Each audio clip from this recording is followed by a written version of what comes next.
what so proudly we hailed at the twilight's last gleaming, whose broad stripes and bright stars through the perilous fight o'er the ramparts we watched were so gallantly streaming, and the rockets rang loud, the bombs bursting in air gave proof through the night that our flag was still there. Oh, say does that star-spangled banner yet wave o'er the land of the free and the home of the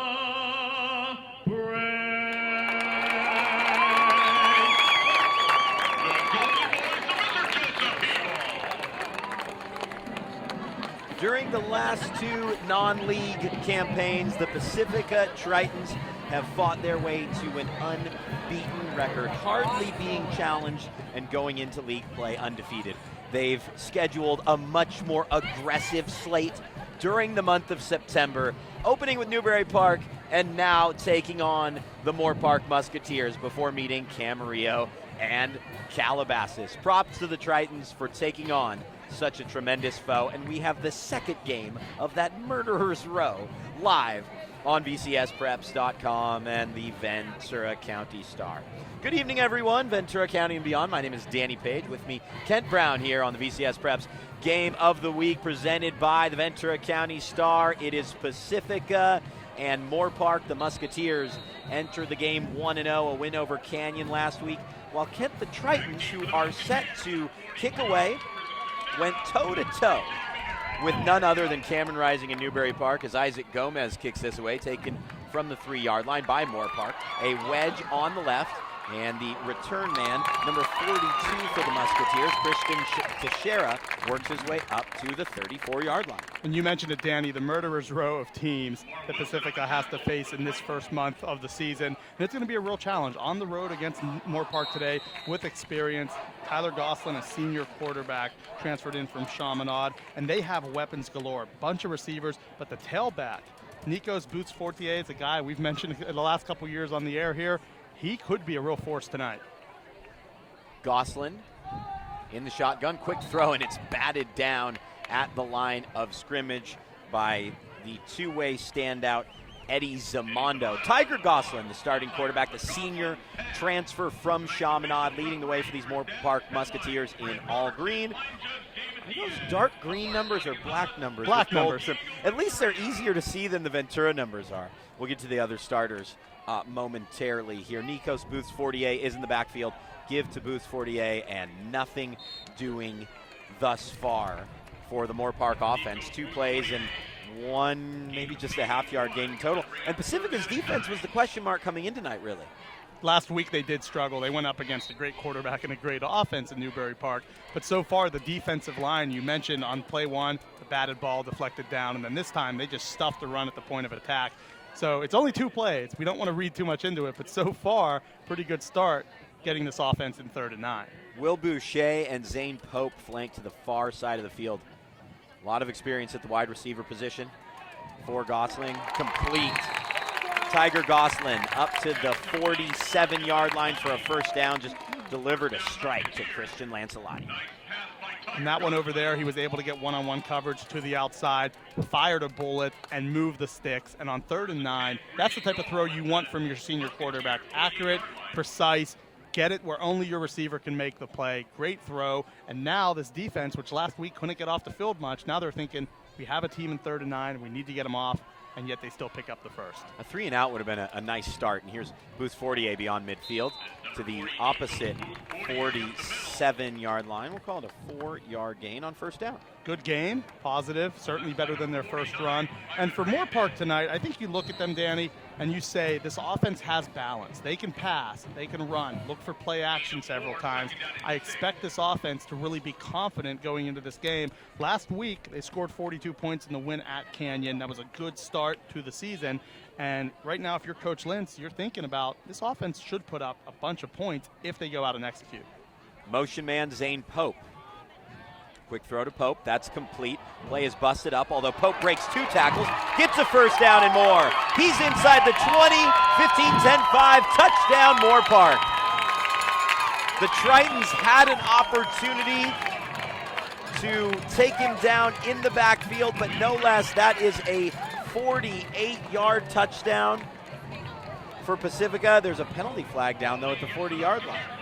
It should have been a tackle right at the line of scrimmage. They missed the tackle, but now everybody's moving back. Everybody is moving back. It looks like this will be coming on the Musketeers, and of course, it's a hold. Yeah, it was downfield, though. I think that it could end up being a situation where he picked up the first down, and then they brought it back 10 yards. I feel like it should be first down and 8, because if it's a holding penalty, and it's beyond the line of scrimmage, beyond the first down marker, shouldn't it come back as a first down? Not if it's not past the line of scrimmage at the end of the penalty. So even though he probably went up and gained the yardage, the holding call negates it, brings it back. It looks like, in theory, it ended up being kind of a loss of 2. So 2nd and 8, right at midfield. Unfortunate for the Musketeers, but maybe that's one of the reasons why they scored. And another penalty flag here against Moorpark. Boy, there was a lot of excitement in this stadium, and unfortunately, the wind has sort of been taken out of the Musketeers' sails. I don't know if Musketeers necessarily sail, but I think you understand what I'm saying. And if you look at this, now if you're Pacifica, last week you gave up 50-plus points. This week it looked like you were going to give up 7 very quickly. Now all of a sudden you can breathe. You say, okay, we might have got away with one there. Fortunate that they called that holding penalty, but now we have them in 2nd and 13. They had them in 3rd and 9. They need to do a better job on defense on these type of downs. Tiger Gosselin rolls left. He completes that pass up to midfield. And here's another opportunity for Pacifica. 3rd down, 8 yards to go, and they can get the Moorpark offense off the field in the opening 2 minutes. And the defensive line is going to be key here. Remember, on 1st and 2nd down on the first 2 plays of the game, they won at the point of attack. They won that battle at the line of scrimmage. Lately, you've seen Tiger Gosselin been able to roll out of the pocket, step back, and get time. It's going to be key. The one guy I'd watch for in this situation, Zane Pope. He's that utility guy. They send in motion. They line up in the slot. I wouldn't be surprised if they go to number 2, Zane Pope. He is the 2nd receiver set to the near side, the inside receiver, I should say, in an empty backfield. Here's Gosselin, flush, runs to his left side. He'll try to pick up the first down on his own. He fumbles the football out of bounds, and that will force a Moorpark punt. One would think Musketeers, yep, they'll kick away from their own 49. Well, a good stance defensively. Not necessarily the prettiest of every play in and out. I mean, I think overall Pacifica probably fortunate in terms of that hold. Maybe it was needed, maybe it wasn't. But now all of a sudden you're going to get the ball back. And last week they had so much struggles. Offensively, though, they were pretty good. So I think that this Pacifica offense feels, let's get us the ball 0-0 and maybe go down and take a lead here on the road. Kamar Wilson back deep to receive. Moorpark gets the punt away. That's taken, and it's actually number 21, Oscar Ochoa, met immediately. But still decent field position for the Tritons. They will begin from the 27-yard line. So let's introduce you to this Pacifica offense across the line, which will get you Moorpark's line on their next offensive possession. Miguel Arreola at the tackle spot. Kalani Rose, the right guard. Eddie Zamando, the center. Payet Diaz, the left guard. And Armando Cifuentes and Jacob Guzman will actually switch off at the other tackle spot. It's a big offensive line. It's the biggest offensive line Pacifica may ever have had. Raul Sandoval is the quarterback. We'll get you the skill players momentarily. Sandoval, quick drop. He wants to throw to the running back Duckett out of the backfield, and Duckett picks up a few yards. Actually, that was Kamar Wilson, wide receiver, number 20, one of the county's best track guys. Also with him at the wide receiver spot, Adrian Barraza, Kane Tinajero, Taj Aaron, and Miles Williams, although Aaron is a game-time decision. for Pacifica. We do not see him on the field on this play. And of course, Daniel Moraga, the star, number 7, set to the near side. Here's a handoff to Duckett. Duckett breaks free beyond midfield. It's a foot race for Duckett. 15, 10, 5, touchdown, Pacifica. 69 yards on the score. Duckett had 200 plus last week. He had over 300 in his 2 games prior to close last season. And he's averaging nearly 70 yards a carry to start the night.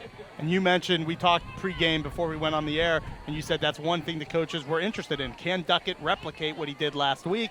Well, so far, 1 carry, 69 yards.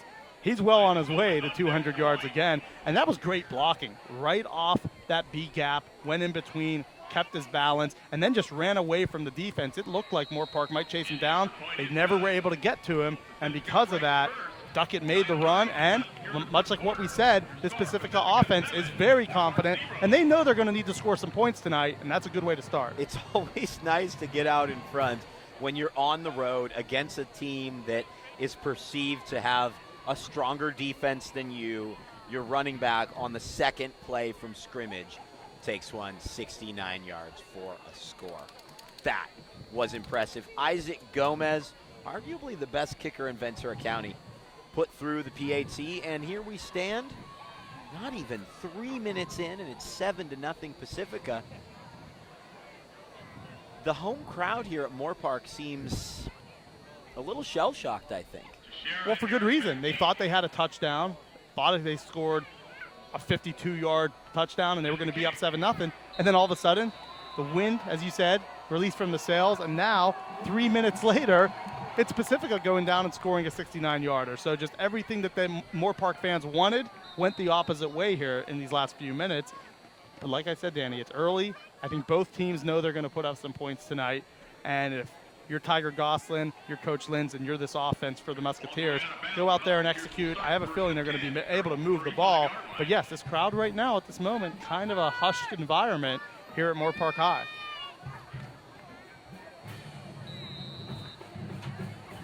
65-44 the score last week between Pacifica and Newbury Park. And Newbury Park's defense suspect again to start the night. They give up a score to Agora. They trail 7-0.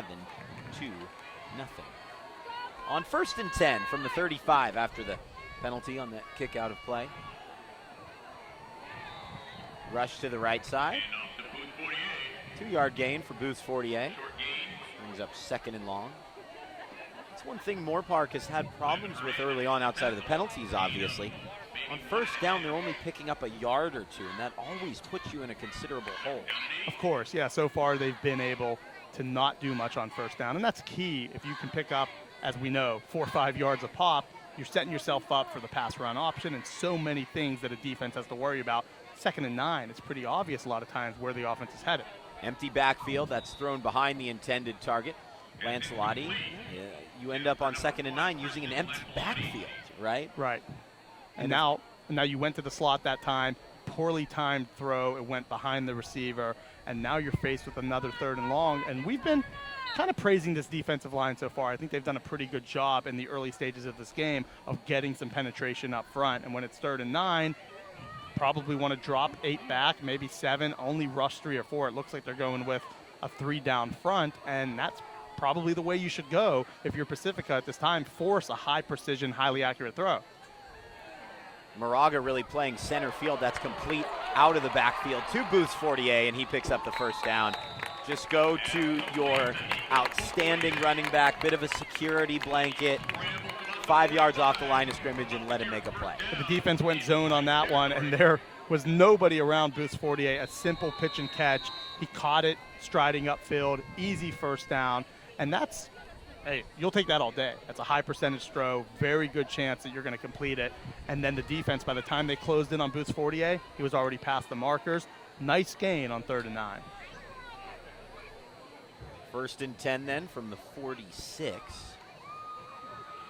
Gosselin will go from under center this time. He'll give it to Booth's 48. Booth's 48 off tackle the right side, cuts it back at the 35. And there's a nice gain on 1st down, picks up about a dozen. Yeah, good 12-yard gain. And that was a between the tackles run for many positive yards, the first one we've seen all night. And that was good vision. When you watched him there, it looked like initially he was probably going to bounce off tackle. He cut it back in and realized the defense was shading to that tackle side over by the tight end. Cutback ability, good 12-yard gain, and now they're at the best position they've been all night, 1st and 10 at the 33. 90 seconds into this drive. Gosselin goes back to the shotgun. And here's another inside handoff, although this goes to the backup running back, and twisted down to the ground is number 3 for Moorpark, Jeremy Harris. Harris, a linebacker, backup quarterback, does a lot for this team. And that was a good run. Another positive gain on first. And we mentioned how big the fronts are on both sides for Pacifica, both defensively and offensively. This Moorpark team a bit more of an athletic front, but they've done a really good job these last couple plays of winning that battle up front. That time, center guard, center guard, won it up front for sure. Boost Fortier back in, but a nice carry from Harris to spell the running back. Here's Gosselin on his own. Gosselin wheels around the right side, creates some space, and charges into the end zone. Touchdown for Moorpark, 27 yards. And we see the speed of this senior quarterback, Tiger Gosselin. Gosselin saw a little bit of daylight, and then he just sparked his way right past the line of scrimmage, away from the defense, and once he reached about the 15-yard line, nobody was going to catch him. A good heads-up run, nice play call there, knowing the fact that your quarterback has wheels, he has athleticism, and now this Moorpark crowd a bit more lively, and a huge reason to be after that offensive possession. The 3rd and 9 was key, but that was a great heads-up run by Gosselin.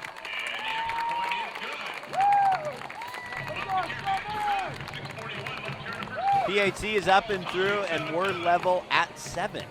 Just halfway through the opening period of play, as you were.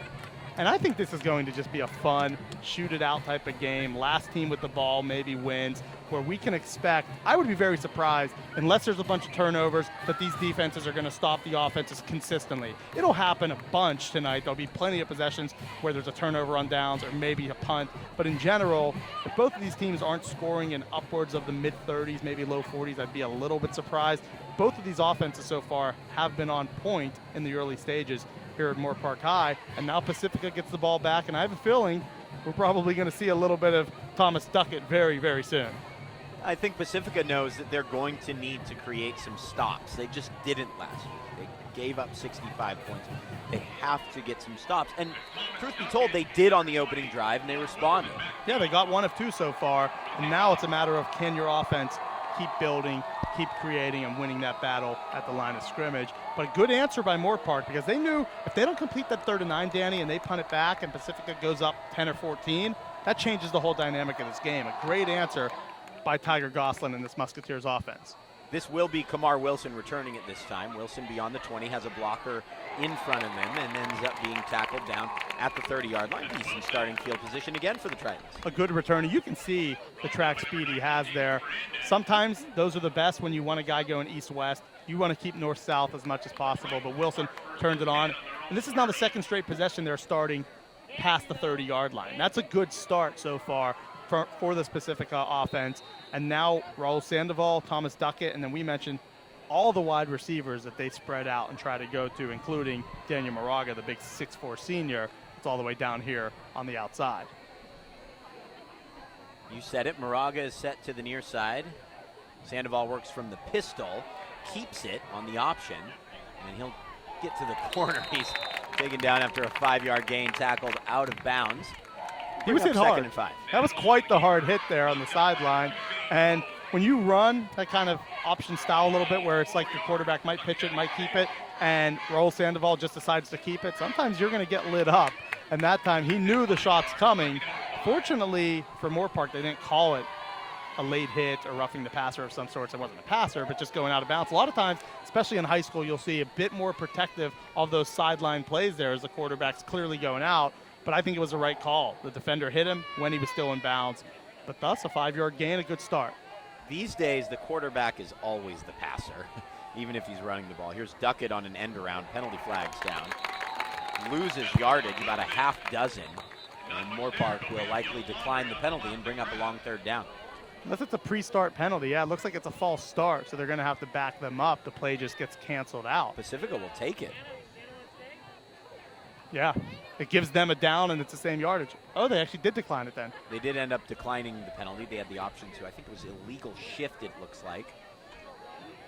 Loss of 7 yards after a 5-yard gain on first down, and now it's 3rd and long. 3rd and 11 from the 29-yard line. Don't you feel like tonight Pacifica's going to strike very well when they run north-south and try to go between the tackles? I feel like the more they bounce outside, the more they go wide on these runs, the more that benefits Moorpark, in my opinion. If this defense is a bit more athletic, they want you to go east-west. And on 3rd down, it will be a pitch to Duckett. And Duckett gets 5, and Pacifica will be forced to punt. I couldn't agree more.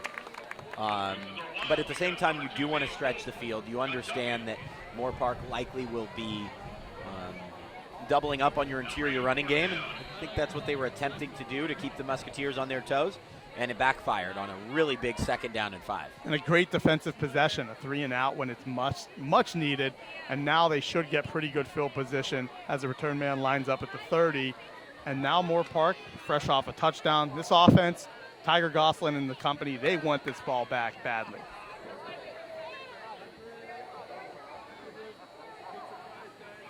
Punt will be taken at the 27-yard line. Good field position for Tiger Gosselin. 3 penalty flags down.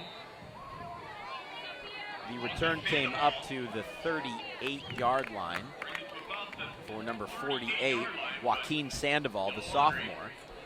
Yeah, Joaquin Sandoval on that one tried to pick up about a good 5 or 10 yards, but much like what we see in week 0 and just so many returns around the country, there's just always penalties. The blocking is tough. It's very difficult to get your man, not grab a hold of him, not have a block in the back. And what looked like it would have been good field position, Danny, all of a sudden they're backed up inside their own 25. So now this Pacifica defense, a little bit of breathing room here as opposed to having the ball up past the 40. We both agree this is probably going to be a high-scoring game, but it's possessions like this that are so important for each defense. You can't, if you're Pacifica and Moorpark as well, you just can't spend the night trading scores.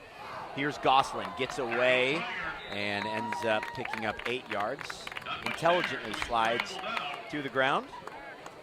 That was a good decision. You pick up your 8. There's no reason to get hit hard and get drilled to pick up an extra half a yard. And fortunately for the linebacker, he just dove right over top of him, did not hit a diving Tiger Gosselin, but that's a heck of a gain and much different than what we were saying 10 minutes ago where they were only picking up 1 or 2 yards on first. A good 8.5 yards is a great start on this possession. Boost Fortier in the backfield, Gosselin under center, and Boost Fortier carries for 3 yards. There's another penalty flag, this one right at the line of scrimmage. Interesting that Gosselin will take snaps from under center and in the shotgun. I'd like to see that. I think more quarterbacks should have that variety in terms of how they take snaps. Of course, and then it also changes up the mentality of a defense. When you're going up against shotgun, there's a different way you look at the offense. You know the running back a lot of the times is getting the ball on a different plateau than if you hand it to him right off the line of scrimmage where they're I formation and he's downhill in his approach. And just the fact that, as you said, now Gosselin can be a guy under center that's capable of doing a lot of things, and then you spread a team out, you go shotgun. I think it's a good sign, and there's not a lot of high school teams that do that. And with Coach Lentz being the veteran coach he is in this Moorpark program, understanding they have a bunch of veteran players, I think that's a good sign. Spread the team out at times, go 5 wide in shotgun, and then don't be afraid to go under center, run a little I formation, and make short yardage in those situations. And it just better equips the quarterback for his future. Here's a pass thrown to number 4, Bentley Handshot, incomplete. As we were analyzing quarterbacks that can take snaps under center and in the shotgun, we have to bring up that 2nd down run. A 3-yard gain brought back by a penalty, 2nd and 12. It almost mirrors what happened to Pacifica on their prior possession. 2nd and middle, 2nd and short, and then a poorly executed play and problems for the team with the ball. Yeah, when you talk to coaches, there's a few things they really look at when stats matter, and penalties, turnovers, red zone percentage, 3rd down percentage, those are the things coaches value, and penalties are a killer, especially in this early stage of this game. Moorpark handles the blitz well, but Gosselin sacked no less. He didn't have anyone open.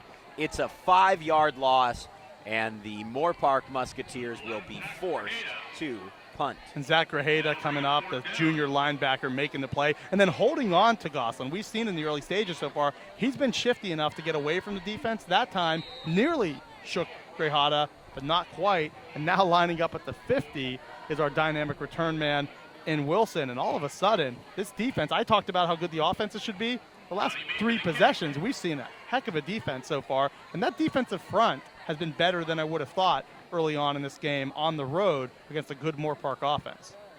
Left-footed punt. Oscar Ochoa it is back there this go-round, calls for a fair catch. And Pacifica, we've said they had good field position the last 2 times they had the ball. Now they have really good field position. They're starting at the Moorpark 46-yard line. You know, defensively, we go back to the sack from Zach Grajeda, and I think that sack is really indicative of the strategy that Pacifica head coach Mike Moon brought into this game. He said, we want to counter Moorpark's size up front with a lot of speed. And I think you saw it there where at the first points of impact, they picked up the blitz, picked it up well. Grajeda eventually used his speed to catch up to Gosselin and force the sack. And now here Pacifica stands on first down on the option. Sandoval brought down at midfield. A 3-yard loss, and there he is, Jeremy Harris. So he might be the backup quarterback, but the safety/linebacker Harris making plays everywhere on the field right now. And he was taking some carries. He was the backup running back too, so he's been all over the field, getting sacks, getting tackles for losses, getting some carries, and then of course being the emergency quarterback. Jeremy Harris, the junior, he's out there, the outside linebacker so far in this game. He's been all over the field, and that was one you miss the quarterback there, chances are Sandoval picks up 5 or 6 yards. Instead, that's a loss of 3. Right guard Kalani Rose, who's probably the strongest guy on the team for Pacifica, limps his way to the sideline, and we have a penalty flag down. Once again, first down, and then a penalty, second and even longer. False start against Pacifica.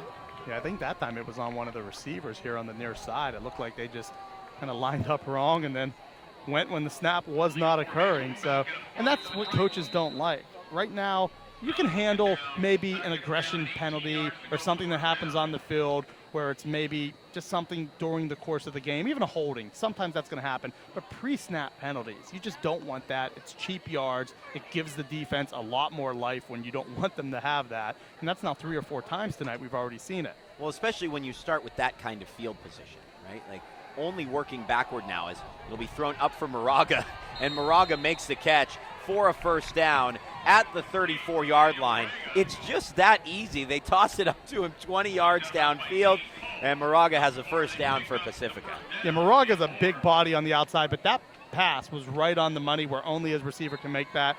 And that's easily the best throw we've seen from Roel Sandoval, but it's nice having a weapon on the outside like that where you just throw it out, say, hey, he's going to catch it, and that picks up 20 yards. Where was that on the last 2 series? It's early. It is early. Moraga on the near side. He is being recruited more as a defensive player, though. On first down, Sandoval keeps again, and Sandoval loses yardage again. So Pacific is going to this option, but the better option clearly is Duckett, and Moorpark is zoning in on Duckett and saying, hey, we're going to make you pick up a first down. We're going to make you on the ground, you know, really be the force, and it's just not working out that way. Yeah, Duckett's the guy they want to get these carries, but right now it's been Raul Sandoval, and then Maina with a great tackle there in the open field, another tackle for loss on first down.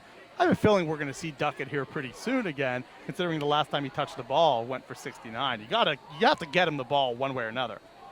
Here is Duckett, and he runs into the line that time. Falls to the turf.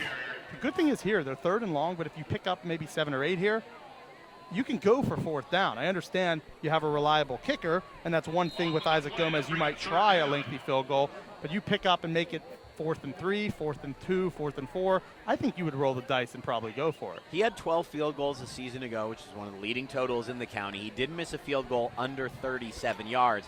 But yeah, when you start talking about 45 yards at the high school level, that's a bit of a different story. If he can start making 45-yarders, Appalachian State could have used a guy like that last night. Snap is high. The screen to Moraga is incomplete. Certainly had to do with the pressure, although in a screen pass you should expect pressure, and it was just thrown beyond Moraga either way. Yeah, the defense pretty much called their bluff there. They were able to get to Sandoval, and then by the time he released it, there was just nowhere where any receiver was open. That was great defense. And you're right, with the screen, you invite that pressure. You hope that that opens up that second level. It did not that time. And with great field position, they started at the 46. They only picked up about 8 yards, and now they're punting. So another defensive stand here in the early stages or late stages now of the first quarter. A really high punt through the air. It's only going to travel about a dozen yards. It bounces straight up in the air. And that is a 15-yard punt. It'll be good field position for Moorpark. Likely bringing up the final play of the first quarter. Disappointing possession for Pacifica. They probably wanted to gain the lead once again, build this lead back to 6 or 7. But for Moorpark, they won that possession going away. 2 times on first down, tackles for loss, a timely penalty, or an untimely penalty for the offense, got them into 2nd and long. And then the fact that the Moraga play was open on the sideline, but that's really the only one that worked. And they're going to go back to Moraga. They're going to go to Duckett. They'll get some yards. But another great stand by this Moorpark defense. On first down, the give to Booth Fortier, and he squirts through right at the first down sticks. Call it a 9-yard gain.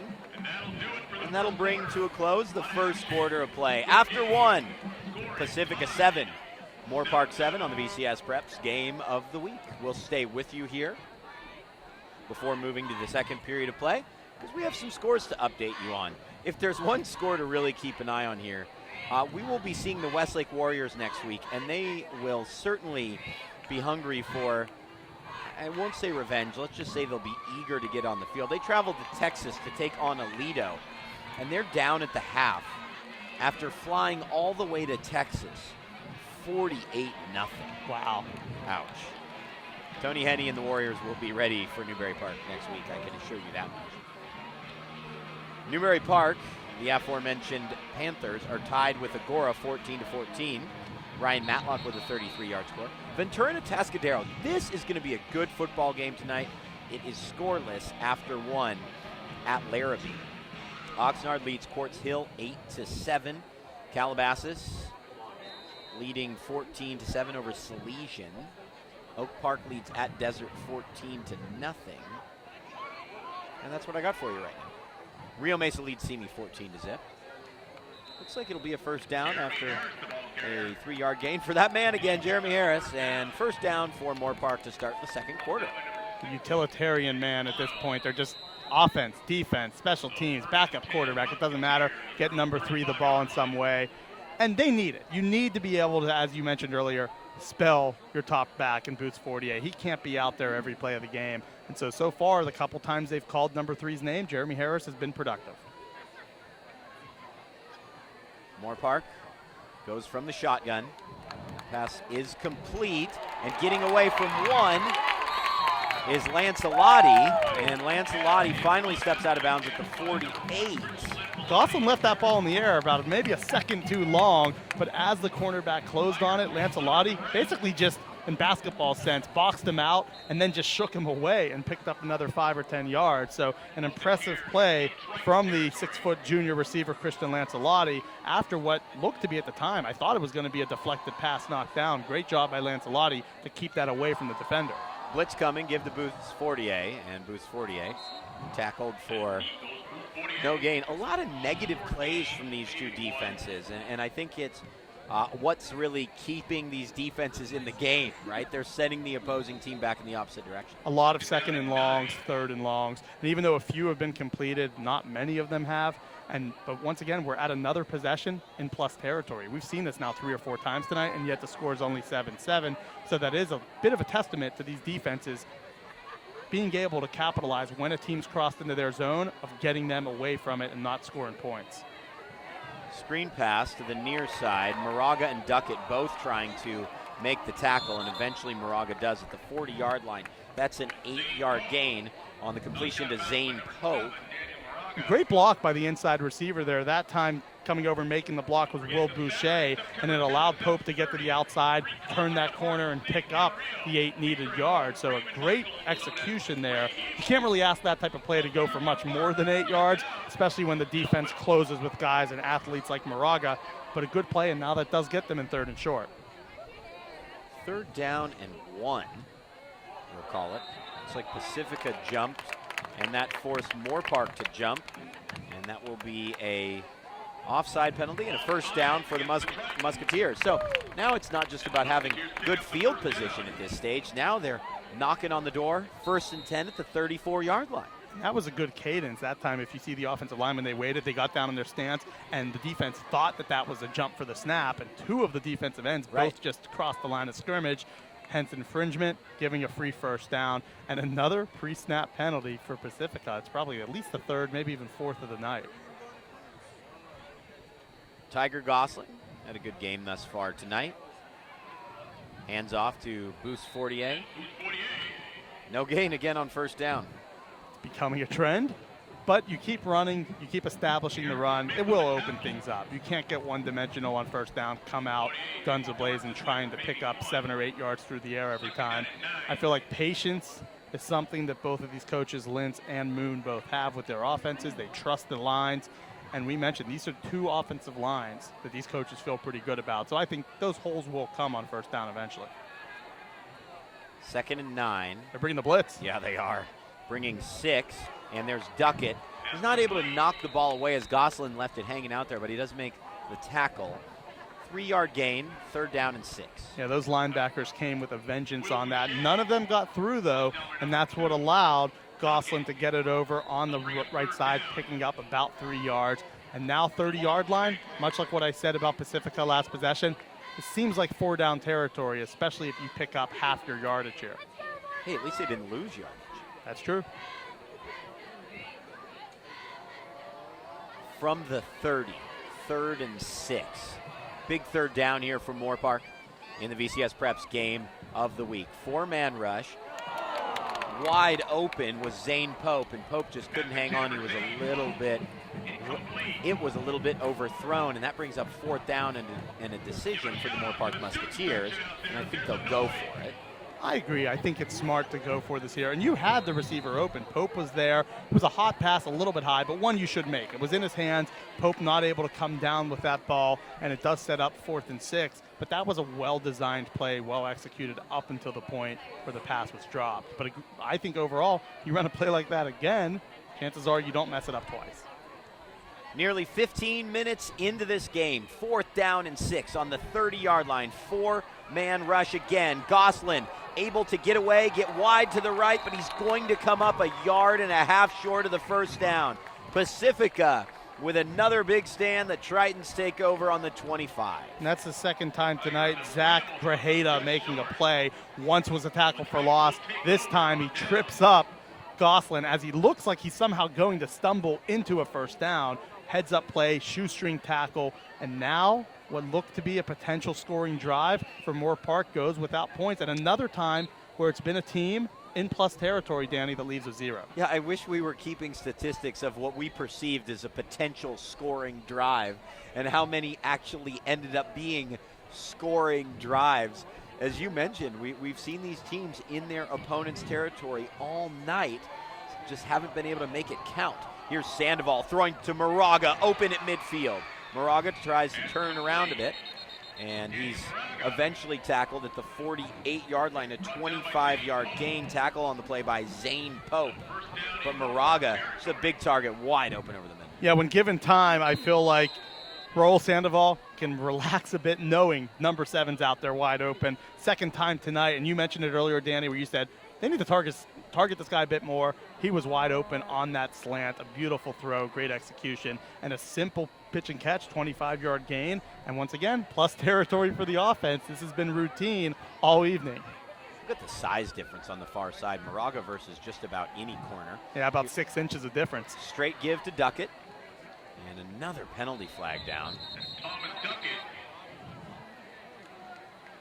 They've done a good job against Duckett since the touchdown. He really hasn't been much of a force outside of that play, and that's what they need. But another offensive penalty, as you said, holding brings it all the way back. And this has also been routine. You get in plus territory, and then you set up 1st and 2nd and long because of an untimely penalty. It's a lot of flags tonight. I would lean towards being a little bit more lenient in the opening few weeks of the season. Players are just getting back in the swing of things. I don't know.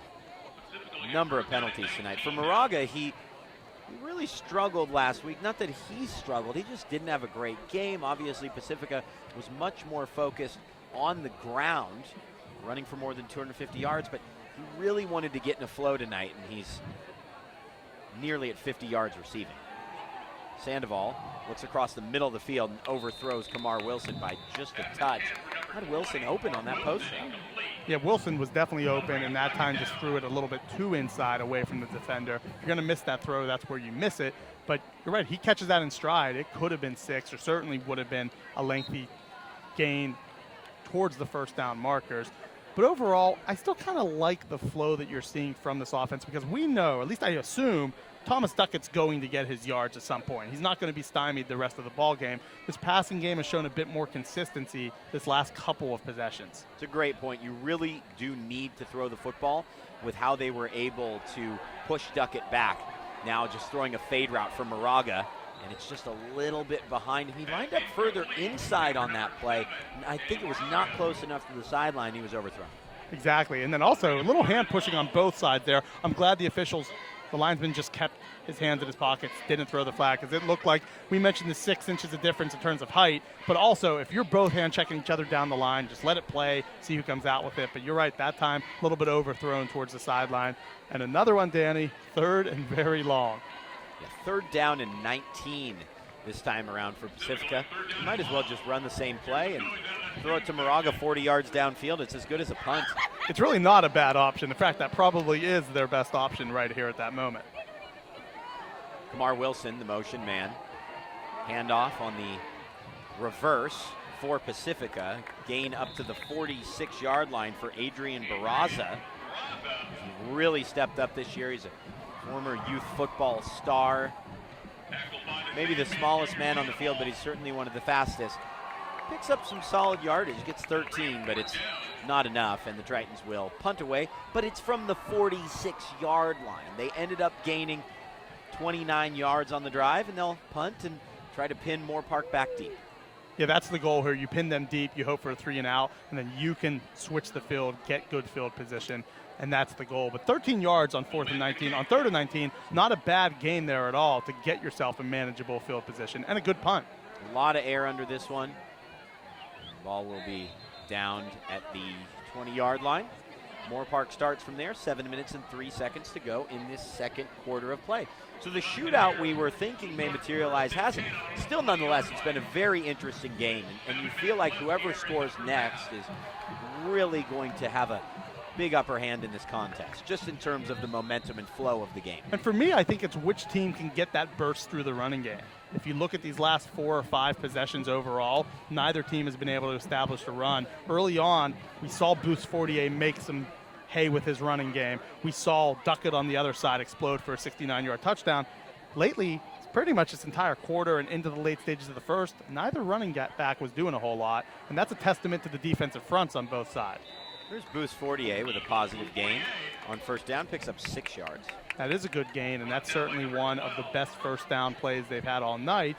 And it does set up, as we mentioned just about a half hour ago, it sets up now where the defense can't really know what's coming. When you're 2nd and 9 and you go 5 wide, the defense pretty much knows you're passing or it's going to be a sprint draw by the quarterback. Instead, in this situation, you can do a lot with it, and I wouldn't be at all surprised if they look for one of those receivers on the far side with their trips formation.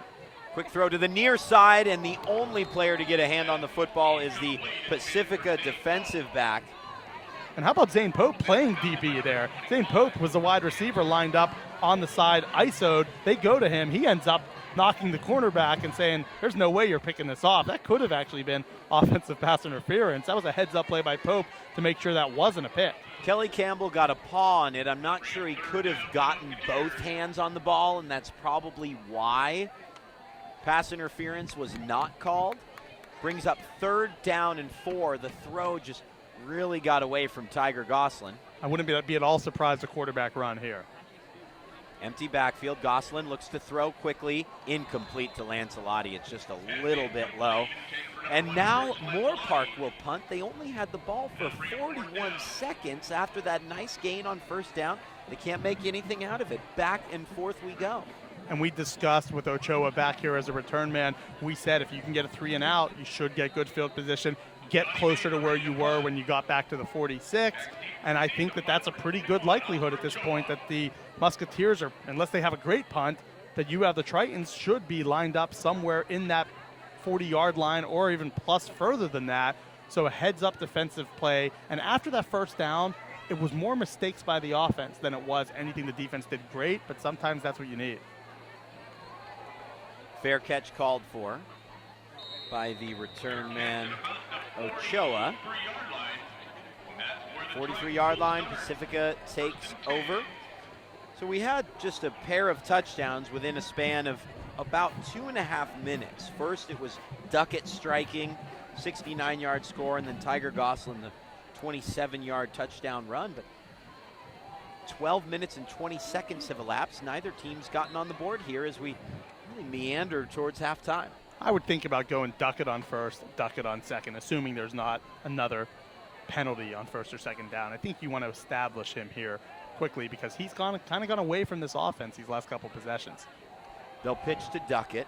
Duckett gets to the line of scrimmage and uses his momentum to pick up 5 yards, and that's a great start, Kent. Great gain, and then they went away. I said the Musketeers kind of want them to go away from the hashes towards the sidelines, but that time good blocking by the wideouts. And also Duckett, he has fresh legs right now. He hasn't been running the ball in the last 30, 40 minutes, so a good gain. And now we see, will there be another penalty that puts them back, or can they potentially pick up 4 or 5 more here, move the sticks, stay in plus territory? It's been a fascinating second quarter in that both teams, as we said, have been like this close to making something happen, and yet neither team has put up any points. I like Duckett here again. I think you go with your senior running back and you try to get him the ball. I don't know about fresh legs. He is playing corner too.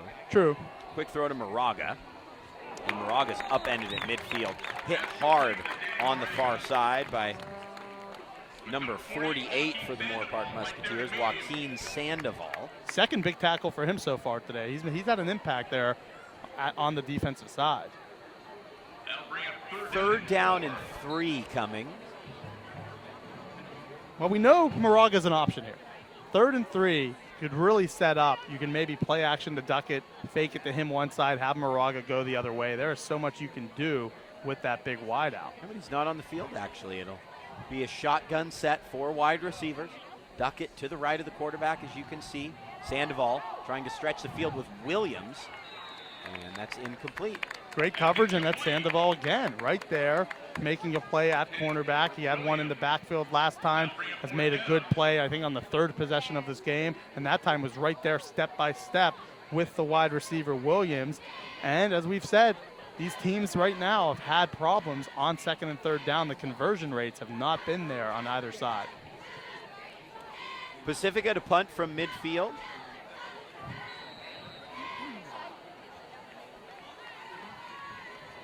Each team picking up small bunches of yards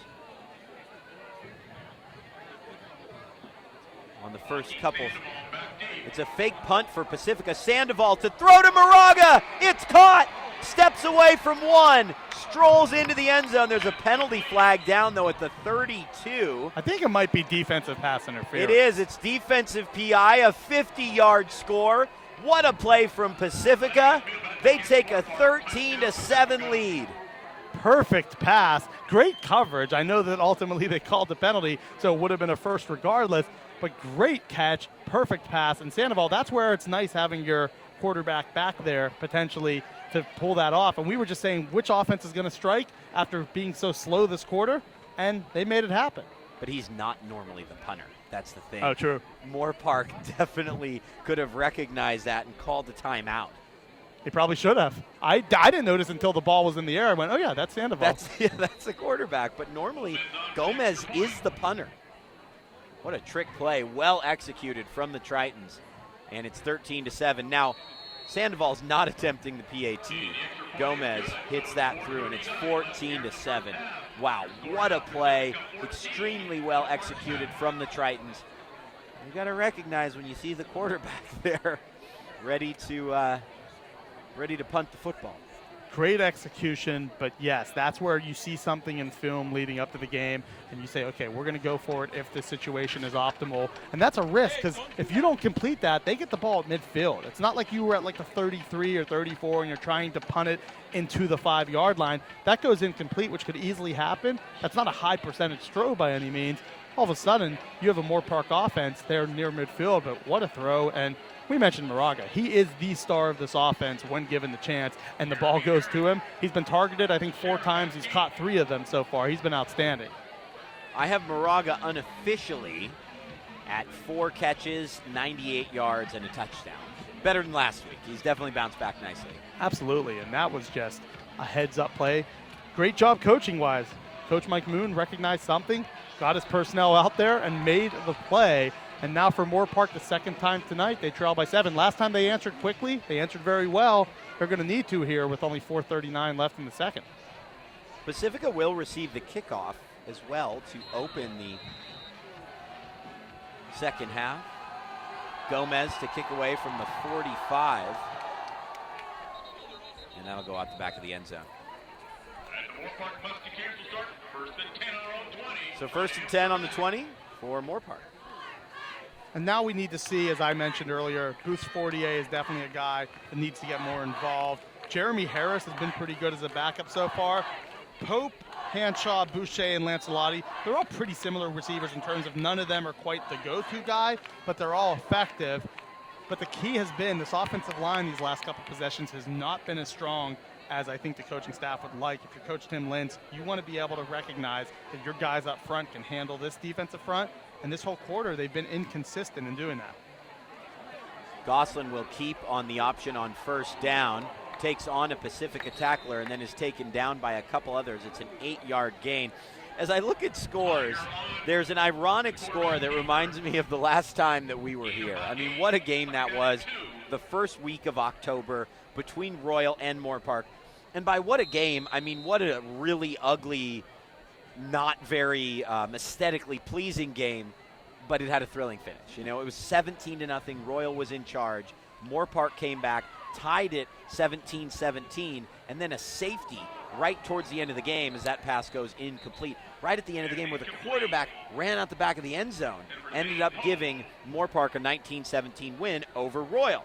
So, as I look at the scores tonight, Golden Valley is playing Royal. Royal is trailing 2-0 after an early safety. Another safety. We saw some great games in October. That was surely the strangest one. Yeah, you just don't see a game end that way at all. At least I haven't seen many do that. But sometimes the safeties go your way, other times they don't. Maybe this time it will help them out. On third down, a nice completion to Bentley Hanshaw. Really important pitch and catch on third down and 2. And a good call there. You have a guy who's 6'6", 225. That's a quick decision play by quarterback Gosselin. He just knew that's my initial read. If it's not there, I'll probably take off and try to pick up the 2 or 3 yards. And when you're that big, you have that amount of frame, all you have to do is really shield that defender away, pretty much catch it and fall for a first, and that's what happened. Nice play call, good execution. Pacifica blitzing from the outside. It's a give to Booth Fortier. And Booth Fortier gets beyond the 40. It's he and Moraga in a foot race. At the 35, he's eventually knocked out of bounds right around there. Great carry by Nico Booth Fortier. And now Moorpark looking to answer after the 31-yard gain. Well, you mentioned the blitz came, and that time coming on the blitz was a strong safety, Isaiah Pleasant, and he just couldn't track Booth Fortier down. He was about one step away from getting a tackle for loss. He missed, and that allowed Nikos Booth Fortier to pick up 31 yards, which was his easily biggest play of the game. The safety blitz came from the quarterback's right. The run went to the left, perfectly executed, and a big 31-yard gain for the Musketeers. Here is another give, this time to the backup running back, Jeremy Harris, the backup slash starter slash everything. Harris picks up Ooh, we'll call it 3, 2nd and 7. I feel like I sound like a broken record at this point, but this is prime scoring opportunity. You're past the 40-yard line. You're in plus territory. Can we see some points out of this Moorpark offense? They've been in this position a few times tonight and have left empty-handed, but that's not a bad positive gain on first down. You're closing in on the 30-yard line. You want to be able to get in that red zone and maybe challenge this defense, try to get into halftime all locked up at 14. Especially with the clock really running down. Here's Gosselin, fakes left. Now he's going to run up the middle. Runs into his own man. He still ends up picking up about 5 yards. Brings up a 3rd down and 3. Yeah, he ran into his center, and then he pretty much allowed his center, as he runs into him, be like, hey, block this guy, and I'll pick up an extra 2 yards. And he just followed him right down. A good heads-up play by Gosselin. I liked what I've seen out of him so far as a runner. I think as a passer, he's been up and down, but he's made some nice throws. But that time was a heads-up run. He had nothing in the pass game, so pick up your 5 yards and set up a 3rd and 2. Still very early in the season. Remember, this is his 2nd ever varsity start. He has a lot of room to grow and become more comfortable with these wideouts. Looks like a screen pass was set up. Gosselin gets away from both and picks up a 1st down, wrestled to the ground finally at the 20-yard line, but a great play after that busted screen play. 7 yards, 1st and 10 at the 20. Just about 2 minutes remaining. Definitely a busted screen play, but another heads-up run. And that time he showed his ability to know where the marker was, pick up the 1st, and then at that point get ready to just kind of go down, live with the short gain, but you only needed 2. He ended up picking up 7. That's a heady play. And you're right, his passing will come as the season goes on, but right now his strength seems to be when a play breaks down, he can take off and run and pick up positive yards. Booth's 40A up the middle. Both teams have 3 timeouts, although the clock will start becoming an issue when you consider that Moorpark is still 19 yards away from the end zone. Exactly. If they were at the 5 or 6, you don't worry about the time. With 19 yards to go, and the fact that you are taking your time like they are right now, you're huddling up, and then you're breaking down to go to the play. That play ended with about a minute 40, minute 45 left. We're now trickling down to a minute 15. That's a lot of time in between. 2nd and 9. Snap the ball with around a minute 10 left. To throw to the corner for Hanshaw, and that's over the outstretched hands of Bentley Hanshaw. Incomplete. Now it's 3rd and 9. That's a win for the defense, and now you know almost definitely they want to pass. You still have to watch the legs of Gosselin. He's more than capable of scrambling and picking this up, but the defense has to feel pretty good. And for Coach Moon, I wouldn't be shocked if they try a blitz here just to make a quick decision. You mentioned it, it's only the 2nd varsity start for Gosselin in his career.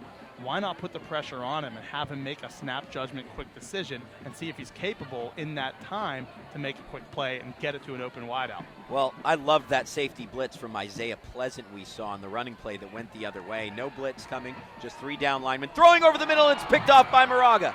Moraga cutting back at the 10, trying to pick up a couple blocks, and he's out to the 26-yard line. Vince has a touchdown and now an interception, and the Tritons take over on the 26, leading 14-7. Great play by Moraga. He read the eyes of the quarterback, and he knew where he was going to make that pass. Gosselin, that time, you're right, they didn't blitz. He had more time than I think he expected, but a heads-up play. Danny, you mentioned Moraga's being recruited more as a defender than an offensive player. 98 yards unofficially so far, 4 catches and a touchdown, and now on the defensive side with a huge pick and another scoring opportunity blown for Moorpark. That's been the consistent play all night, is them getting in plus territory and leaving with no points. Sandoval is to scramble out of this one. He'll throw way downfield into triple coverage, and it's picked off by Moorpark. Back come the Musketeers. Eventually tackled down at the 48-yard line is number 15, William Westerling. I might have played it a bit more conservative in that situation. And hindsight's always going to be 20/20, but no less. Well, the last time you just scored, you literally went with a fake punt at midfield in which you threw it low percentage towards the sideline, and it worked. So maybe they're thinking, maybe we can try something again that will work that we typically wouldn't do in this situation. But that was a heads-up play by Westerling. He read it perfectly, much the same way Moraga did. And once again, Moorpark takes over, all 3 timeouts, plus territory. If they can pick up a good 10 or 20 here, they can throw a few into the end zone almost definitely and try to make it work. With the 3 timeouts, they have more than enough time to make this interesting and get down and have a bunch of plays here as they want to try to get this touchdown. It was really well defended all around from Moorpark. Now Gosselin rolling wide to the right side. He'll throw this out of bounds. Smart play. Smart play. Clock stops. What you don't want to do there is have to burn one of your timeouts, fall to the ground, and lose yards. So a heads-up play, and it's 2nd and 10. With still 3 timeouts left, there's plenty of time, even if it means getting a field goal, I think. Of course. That's crucial. Pacifica will receive the football to start the second half, mind you, something we like to remind you of in this game. 2 minutes shy of 8 p.m. Pacific time here at Moorpark High School. We'll be in the Conejo Valley again next week, the 3rd straight game out here.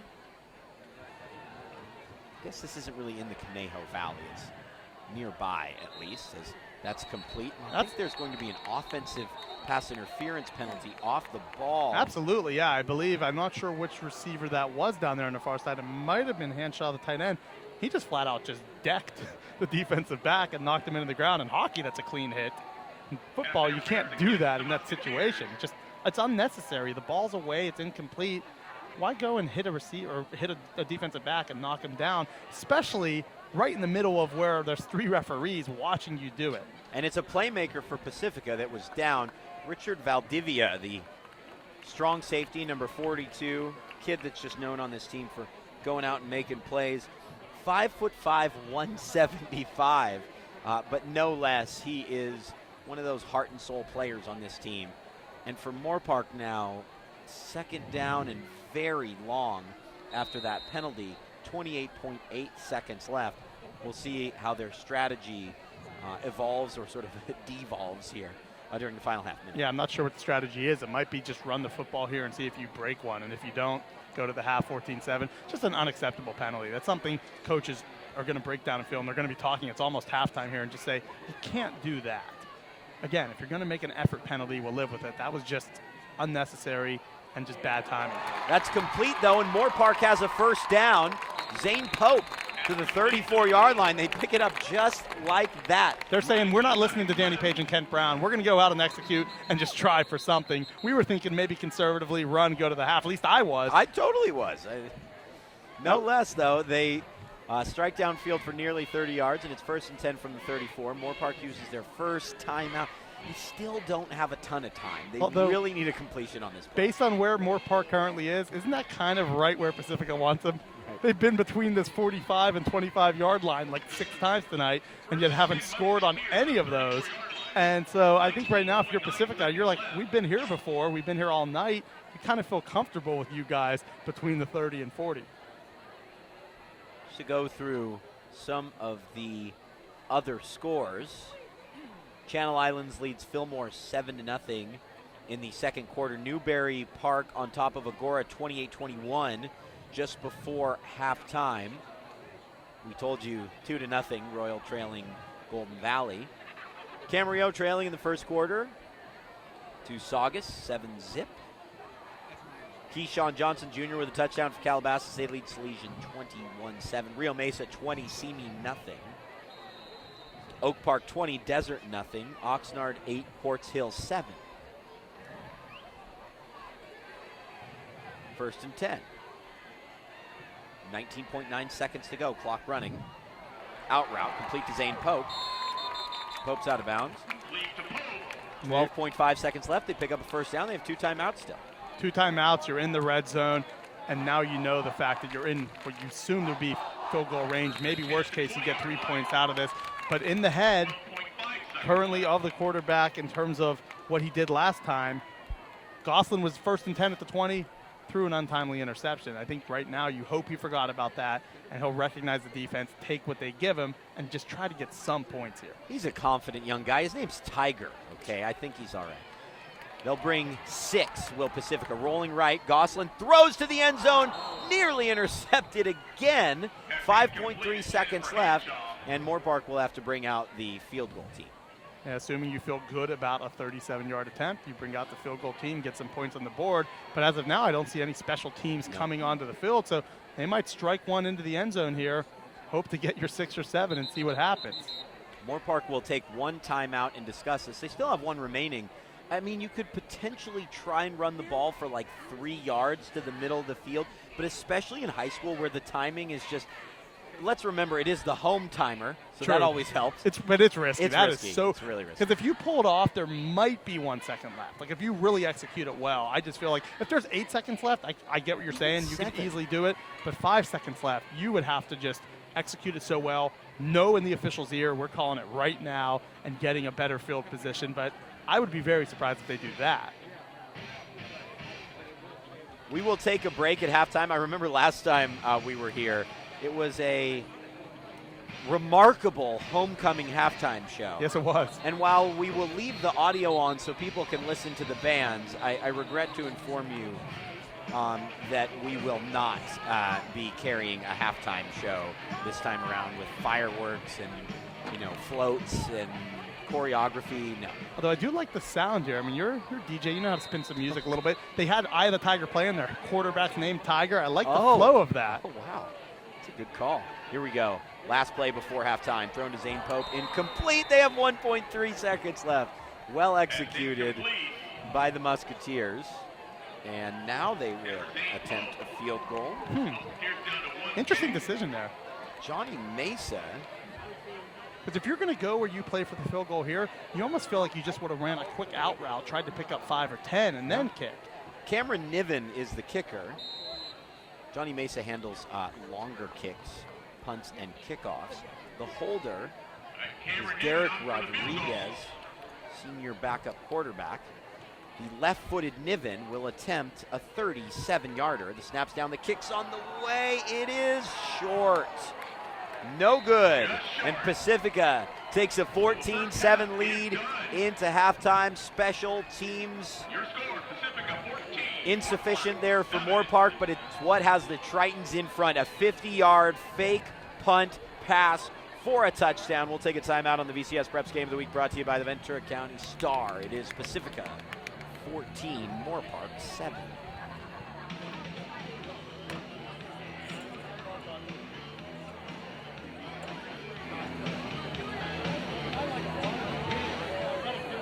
All right, here we go. Are you ready, Moorpark, for the Moorpark Dance Team?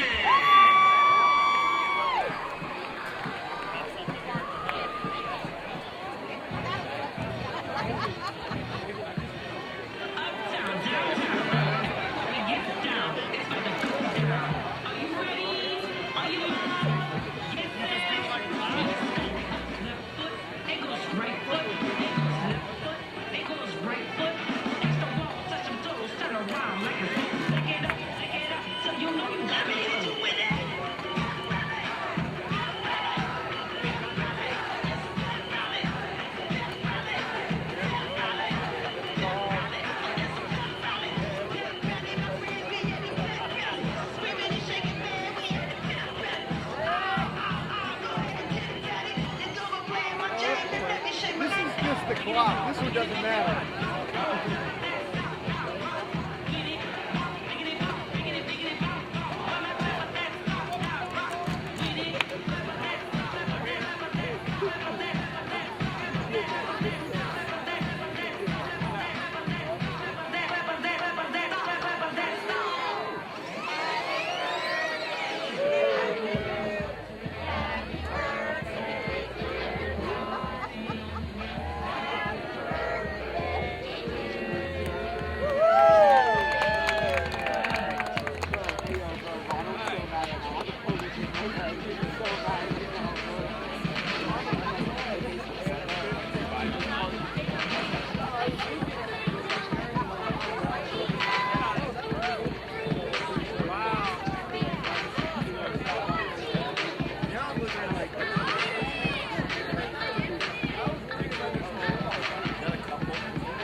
for Moorpark High School Marching Band. The Moorpark Marching Band is part of a comprehensive instrumental music program, including 3 concert bands, 2 orchestras, 3 jazz bands, jazz combos, winter guard percussion ensembles, and various chamber ensembles. The instrumental music program is blessed to have the support of the amazing Music Boosters organization. The Music Boosters work tirelessly to provide all types of support, including vital, financial, and logistical support, in order for our students to have musical opportunities and quality and rigor that will positively influence their lives forever. We would also like to thank our administration for supporting music in the arts in our district. The instrumental music program at Moorpark is a strong tradition of excellence and success. The marching band looks to continue its tradition as they kick off their competitive performance season at the Sounds of Caneo Marching Band Invitational at Thousand Oaks High School on October 1st. Come out and support the Musketeers. The show begins at 7 o'clock. This year's show is entitled Taking Flight, featuring the music of Peter Gabriel. Tonight the marching band will perform the first of 3 movements of this year's show, led on the field by drum majors Selena Hu and Jake Caneda.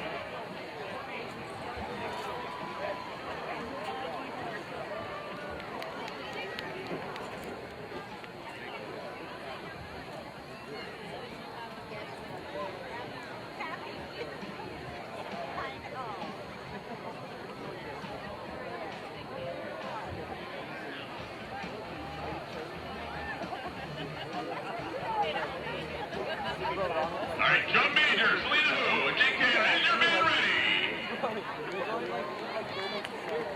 I give you the Moorpark High School Marching Musketeers!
Ladies and gentlemen, let me call your attention to the sidelines on the home side for performance by your Moorpark High School cheer team.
Let's give it up for the Moorpark cheer team.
back at Moorpark High School, the home of the Musketeers. They trail the Pacifica Tritons, though.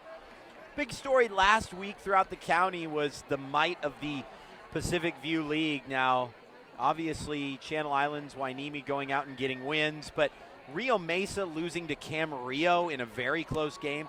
Pacifica going toe-to-toe with Newbury Park in a very close game. And then, of course, Oxnard just barely losing to Westlake. But now the Tritons are in front, and during this incredibly challenging part of the schedule, they have an opportunity to get a huge win if they play their cards right. Absolutely, and then on top of things, early on in the game, they had the big touchdown, the 69-yard touchdown from their running back Duckett. Since then, he hasn't done a whole lot, and we were thinking, okay, he'll probably get 200 yards again like last week. He's been held in check that whole second quarter, but we saw the playmaking ability of Daniel Moraga. Nice catch down the sideline in front of us, a big catch over the middle on a second down or maybe even third down, and then on the fake punt, perfectly executed. And that was really the play of the game so far. That's been the big difference, is that 50-yard touchdown off the fake punt. And I think for Moorpark, the one thing that they have to assess is how to attack this defense right now, because they just don't seem to have necessarily one thing they're doing overwhelmingly well. They've ran the ball with some efficiency, they've passed with some efficiency, but I think in the second half, the identity of Moorpark has to be we're either establishing the run or we're coming out 4 or 5 wide, and it's going to be a pass first. Maybe I'll have our quarterback Gosselin run a bit. I think identity becomes the issue for Moorpark here in the second half, and I think if you're the Pacifica Tritons, more of Moraga, more of Duckett, you give it to those playmakers, you might find a way to leave this stadium tonight in Moorpark with the W. You just get the feeling that this drive is so crucial for the way this game plays out, obviously. If Pacifica can go up by a couple scores, even if it's a field goal, it is huge. Duckett, who struggled on the ground, will take the kickoff after, of course, a 69-yard touchdown, dives back through the middle, and gets to the 31-yard line. Hey, a shout-out to one of the best players we've had a chance to see, one of the best leaders, certainly in the county, over the last few years, tuning in tonight, Jake Constantine, who led Camarillo to that remarkable season last year, claiming a CIF title, going, 15-1, making it all the way to Sacramento. Just a special group of players. It was a pleasure to cover them. Good luck this year, Jake. We're pulling for you, man. Stay in touch. 1st and 10 from the 31. Sandoval gives to Duckett. That's exactly what you wanted to see pretty much, right? It only goes for a yard or two, but you really want them to assert themselves in the running game. And especially between the tackles, that's where they struck their 69-yard touchdown, and I feel like that's where they'll be most effective. This offensive line, Danny, you said it in our open, the largest offensive line they've ever had at Pacifica High School. And this Tritons team, they're going to ride or die with that offensive line, led by some big bodies. You look at a kid like Areola. He's huge. Simondo plays both ends. Tackle on defense. On the offensive side, he's a huge, big-time offensive lineman for them. I really feel like you establish that line of scrimmage, you run between the tackles. I expect a better running half this third and fourth quarter. Pass is complete to Kane Tinajero. It's a nice, easy pitch and catch, but only for 2 yards. 3rd down and 7 for Pacifica. They work from right to left on your screen. The Tritons in all white with a forest green trim.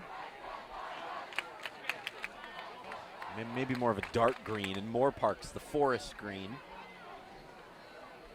And Moraga's on the field. I feel like 3rd and 7, he might be the number you call upon. Number 7, all the way to the far side of the screen, matched up one-on-one. Yeah, with Joaquin Sandoval. There is some safety help. I believe that's Zane Pope. Instead, it's a give to Duckett up to the 35. Duckett cuts back and picks up the first down. Wrestled down at the 44. Great vision from Duckett to pick up that first down. Exactly. Great blocking, and then the vision to just know you one cut, you get up there, you pick up the first down. 3rd and 7, that's a play that I don't think they would have felt good about in the second quarter. I don't think they make that call, Danny, in the second quarter. But here in the third, it's a new half. It's a new sort of, you're up 7, you feel that little bit of breathing room, and then I think the defense thought the pass was coming in. They weren't quite ready for that run, and there was a great effort by Duckett to pick up 10 yards and get the first. Neither offense really felt comfortable in the first half. There really wasn't a rhythm for either side.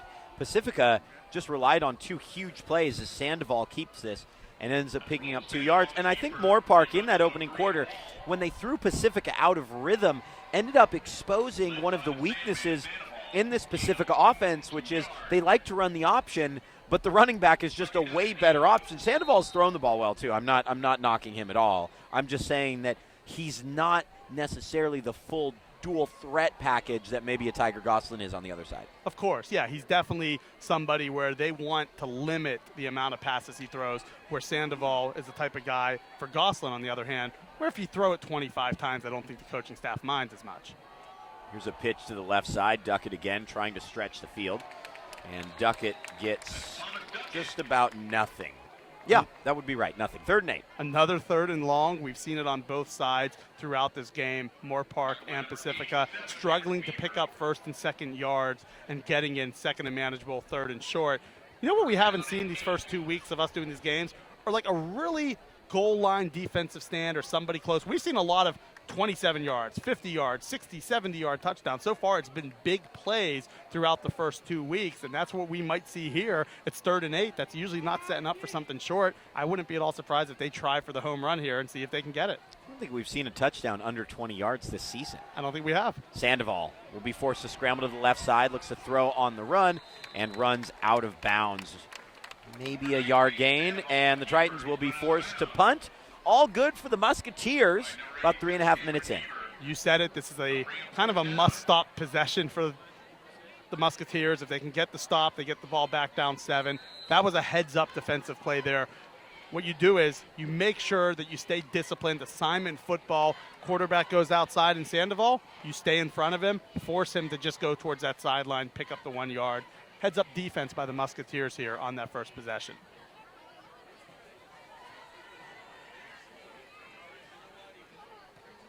Punting away. Fair catch called for at 30-yard line. Diaz was hit in the backfield, though. Excuse me, Gomez. Diaz is the...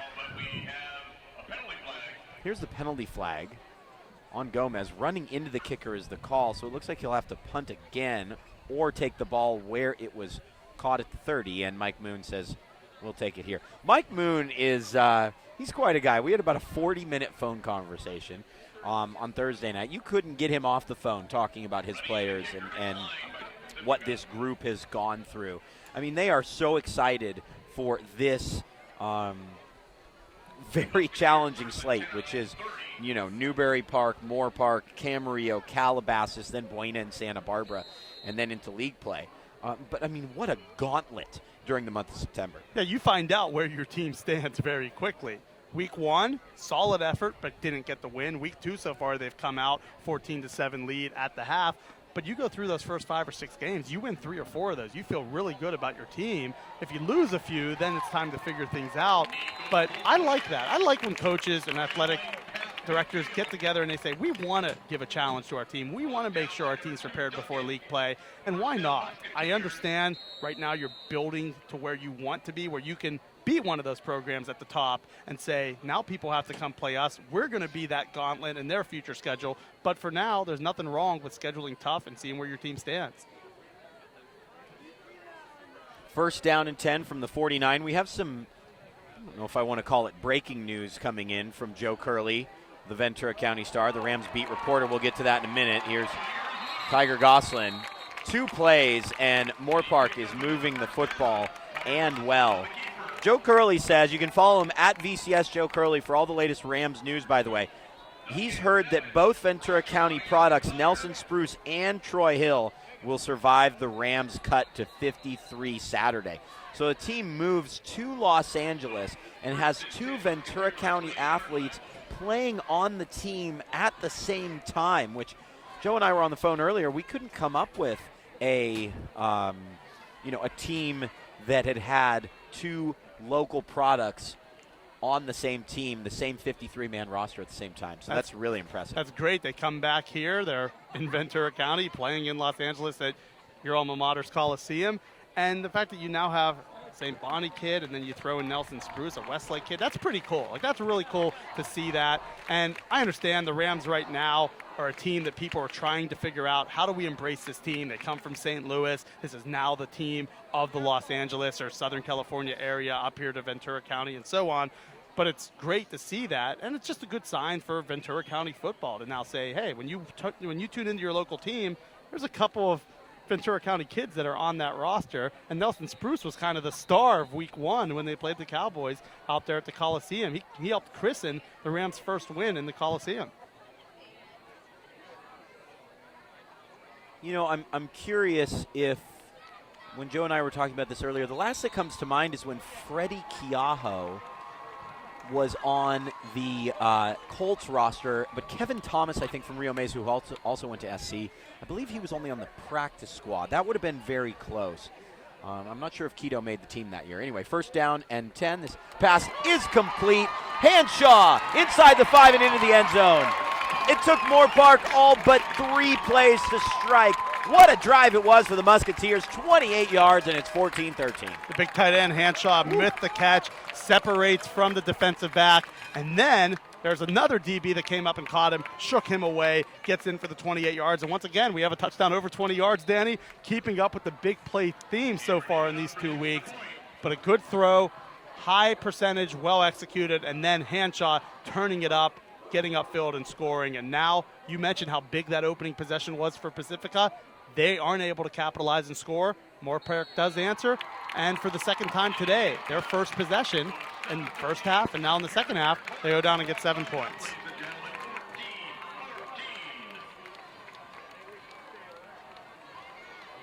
We are definitely seeing a competitive game here. Not quite as high scoring as I would have thought in the early stages of this game, but that was a great answer. And just a really nice possession by Gosselin overall. I thought he made some good decisions running, some good decisions just getting the ball out quickly. A nice play on their first play of the drive was solid to get near midfield. And now the perfect throw. And Hanshaw, that's really the first time tonight he stepped up and separated from the defense in that way. And we now see another tied game. It's been great so far. Very, very highly competitive. Well, you just can't expect a player like Tiger Gosselin, even though he's a senior, he is a transfer. You can't expect him to be the finished product here, you know, in what, week 1, technically, right? It's going to take him some time, and that was easily Moorpark's best drive of the night. That's kind of a duh comment, but at the same time, they needed a drive like that. Absolutely, and now we'll see if this defense can stop Pacifica once again. And their thing is they've been able to tie the game a couple times. They haven't been able to take that lead. Now it all of a sudden becomes another important offensive drive for Pacifica, considering all the momentum is with the Moorpark Musketeers. Duckett will take this out again, and it'll be Pacifica's worst starting field position of the night at the 19-yard line. Yeah, Pacifica has actually had the benefit tonight of really solid field position, only 14 points to show for it. But now you have Sandoval, Duckett, Moraga, Barraza, those type of playmakers that are coming out here, and the pressure's back on them.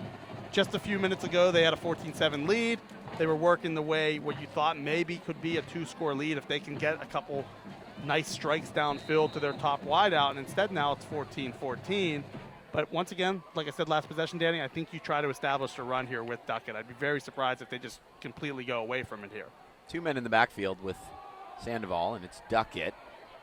Duckett with a nice cutback, and yeah, he ends up picking up 4 or 5 yards. Well done on first down, you have to say. Let's take a look at a couple other scores. Aledo 65, Westlake nothing. That's going to be a long flight home.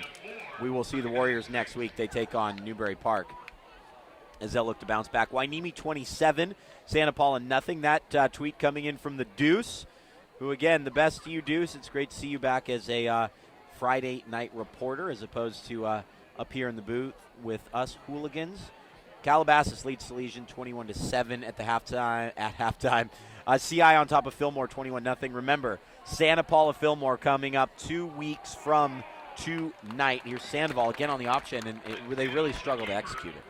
They do. They've just been better off running it simply with the tailback and not having to do any sort of option read. And you were at 2nd and 5, and that was good. That's where you want to be. Now you're 3rd and 5. It doesn't really do anything for you. And now it's a matter of, do you test Sandoval's arm or do you run it with Duckett? We saw them on 3rd and 7 last possession go with that off-tackle run, they picked up 10, got the first down. This time, I'm not so sure that Moorpark's defense won't be ready for it if they decide to hand it to the senior Thomas Duckett.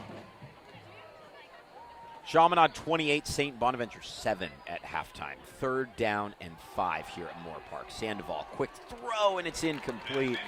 Through the hands of Kamar Wilson. That was a big 3rd down for Pacifica. Daniel Moraga. Vince is, of course, Daniel's cousin who went on to play at Cal Poly. He was a great quarterback and safety for these Pacifica Tritons. Vince puts his hands on his hips and walks in a frustrated form to the sideline. Daniel Moraga is a guy that they have to find ways to get him the ball. That time, not a bad option. Probably would have been a first down if the throw was more accurate. But another defensive stand and what looks to be, should be solid field position for Moorpark, still searching for their first lead of the game. Punt away from Isaac Gomez. And a nice return up to the 37-yard line. Sandoval on that return. He's been everywhere tonight. Cornerback, he's been, field, relatively speaking, locked down. As a return man, he's been solid. And that's what you want. You want your senior leaders, upperclassmen, to be guys that you can put on special teams. Put out there a cornerback on an island with a 6'4" wide receiver that is going to have some nice offers. And then he's not afraid. He's not afraid to go out there and make that play. And Danny, once again, plus territory to start a possession for Moorpark. Last time they capitalized pretty well when they started in their own territory. This time, great field position. Here's Boost Fortier. He's hauled to the ground by number 78, Armando Cifuentes, the 6'3", 330-pound sophomore. Mike Moon loves this kid. Look at him, the big nose tackle. That is a sophomore. My goodness. And not quite as big as our nose tackle last week over for your alma mater Ventura, but there's some girth up front for sure from this defensive line. That was a big dude. The sophomore, I can't recall his name though, Kent. We'll see the Cougars later in the season, likely against Buena. As Goslin, flush, throws it, nearly intercepted. Dangerous throw, and what a blitz, that time coming home and actually getting all the way to Goslin and making the play for Pacifica was Isaiah Pleasant. Second time tonight, the strong safety has got home on a blitz. He's been very active coming through that line and making a play. Alex Rocha defending the pass, made pretty strong contact with the intended target on the near side. 3rd down and 9 for Pacifica. Tritons need a stop here. 3rd play of this drive. On the 3rd play of the last drive, Moorpark scored and leveled the game. A shotgun for Tiger. 2 to each side. Delayed blitz coming. That pass is complete. First down. For the first down, Lancelotti, who of course his older brothers were stars at Simi Valley. Now he's here playing for Moorpark, Christian Lancelotti, and that's a big first down. Great throw by Goslin, and we mentioned right now the two quarterbacks, Goslin probably a bit more polished potentially as a passer. He put that right on the money. Lancelotti kept his feet in the territory and picked up the first down. Just a good heads-up play. You don't need all 15, 20 yards. Just get your 11 or 12, pick up the first down. Quick throw, this one for Hanshaw, who had the touchdown just what seems like a few minutes ago, although we're quickly moving towards the 4th quarter here. You wonder if we're going to see a Boost Fortier run here soon. They've kind of gone away from the running game this possession, and they're near the red zone, so it's working just fine. But I feel like Nico's Boost Fortier is a guy that you're just not going to give the ball to eventually. I think he's ready for it. He's more than ready, and it would not shock me here on 2nd and medium if that's where they go. Hanshaw lines up very close to the line of scrimmage, potentially as an extra blocker. Basically on the line now. And they will give it to Boost Fortier. They'll run behind Hanshaw. It's a decent block and picks up 4 yards. Hanshaw is one of the more impressive players, I think, on the team. He's doing a lot on both sides of the football, catching a touchdown, blocking there. Also seeing him a bit on special teams. 3rd and 1. 3rd and 1, that's where you want it. And now you have the option, Goslin. And we mentioned it earlier, he can be under center, he can be in shotgun. This would be a time where you probably want him under center, but it looks like they're going shotgun here. I wouldn't mind just a quarterback sneak here and pick up those 3 feet. Moraga will move close to the line defensively to give to Boost Fortier. Boost Fortier is right at the line to gain, and Kent says he's got it. Yeah, based on where the official's spotting it, it looks like he's going to get it probably by maybe half the football, or certainly at least the nose of the football. I think so, at least. But they're going to measure. We'll find out. Remember, this is normally the call that Derry makes. So, unfortunately, Derry is at another school plying his trade as a wordsmith. I'm taking over the Deuces role here right, tonight. Let's see. I mean, this is – no one can ever take over the Deuces role. Yeah, exactly. That's actually true. Good point. I'm trying to There you attempt to take one of his many roles here by trying to predict if it's a 3rd and short, a 4th and 1, or a first down. Again, I'm leaning towards saying they get it by the nose of the football. I'll take your word for it here, Kent. This is a big moment in your professional career, I think, just in general. Probably in your life. Maybe the Zebras will help me out. No, they're short by about 3 inches. Oh, no.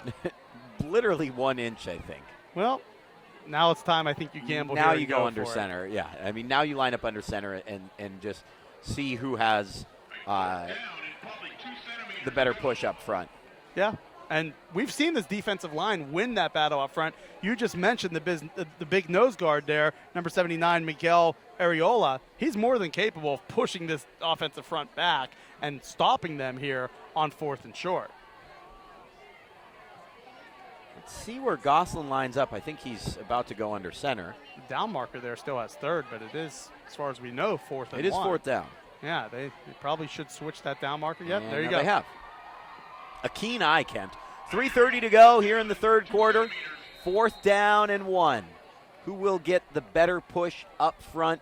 Gosselin to dive forward, and he picks it up. Sort of a delayed quarterback sneak. He ends up picking up right around 5 yards. 1st and 10 from the 11 for the Musketeers. They're knocking on the door, trying to go in front for the first time tonight. He went through that A gap. He says, I don't need 6 inches. I'm going to get 5 yards. So he picks up all of 15 feet there and easy. And that was just, as you said, it was almost delayed. He just waited, saw the hole, and then just burst through for 5 yards.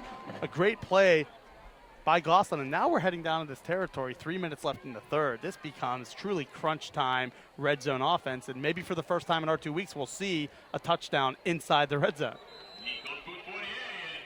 Bruce Fortier, no gain. 2nd down and 11. Moorpark has had a lot of rhythm offensively, and I think no matter what happens on this drive, if Moorpark is to score and take a lead, it's going to be so incredibly crucial for Pacifica to create some momentum, to move the football into the opposite end and hopefully put points on the board, but at least establish a rhythm. We have trivia coming your way, a trivia question we will ask in between quarters. We'll provide the answer to not long after. Here's Moraga, backside blitz, takes down Tiger Gosselin, and Gosselin is favoring his right leg. Looks like a tough kid, though. He'll shake it off, but just like that, Kent, 3rd down and, 3rd down and 18 from the 19. Great blitz that time from Moraga, and he came on the blind side, and he didn't see it coming. Gosselin did not see him until he was face down in the turf, and a great open field tackle, that's what you want out of your playmaker. We know what he can do on offense, but as you said, he's quite the defensive player too, and that was a huge sack and a huge tackle for loss there. 3rd and 18 is going to be brutal. Throwing to the end zone, Moraga dives, and he nearly picked it off for the 2nd time. Not sure where Gosselin was going with that one, and I assume that we will have another field goal attempt as Moorpark will try to go in front. But the problem is, Nevin last time on his field goal attempt, it was 37 yards away. He was like 2 yards short. This one's going to be 36. We saw his leg last time. This is kind of his range, so it's going to be interesting to see if he can get that over the goalpost. Last time, this is right where he just missed it. Got to give the kicker a second chance, Kent, from the same spot. Let him do it again. Oh, I agree. Moraga with a chance for that pick. Will Moorpark make Pacifica pay and take their first lead? This one has plenty of leg, and that one is up and through. The Moorpark Musketeers take the lead with 87 seconds to go in the 3rd quarter.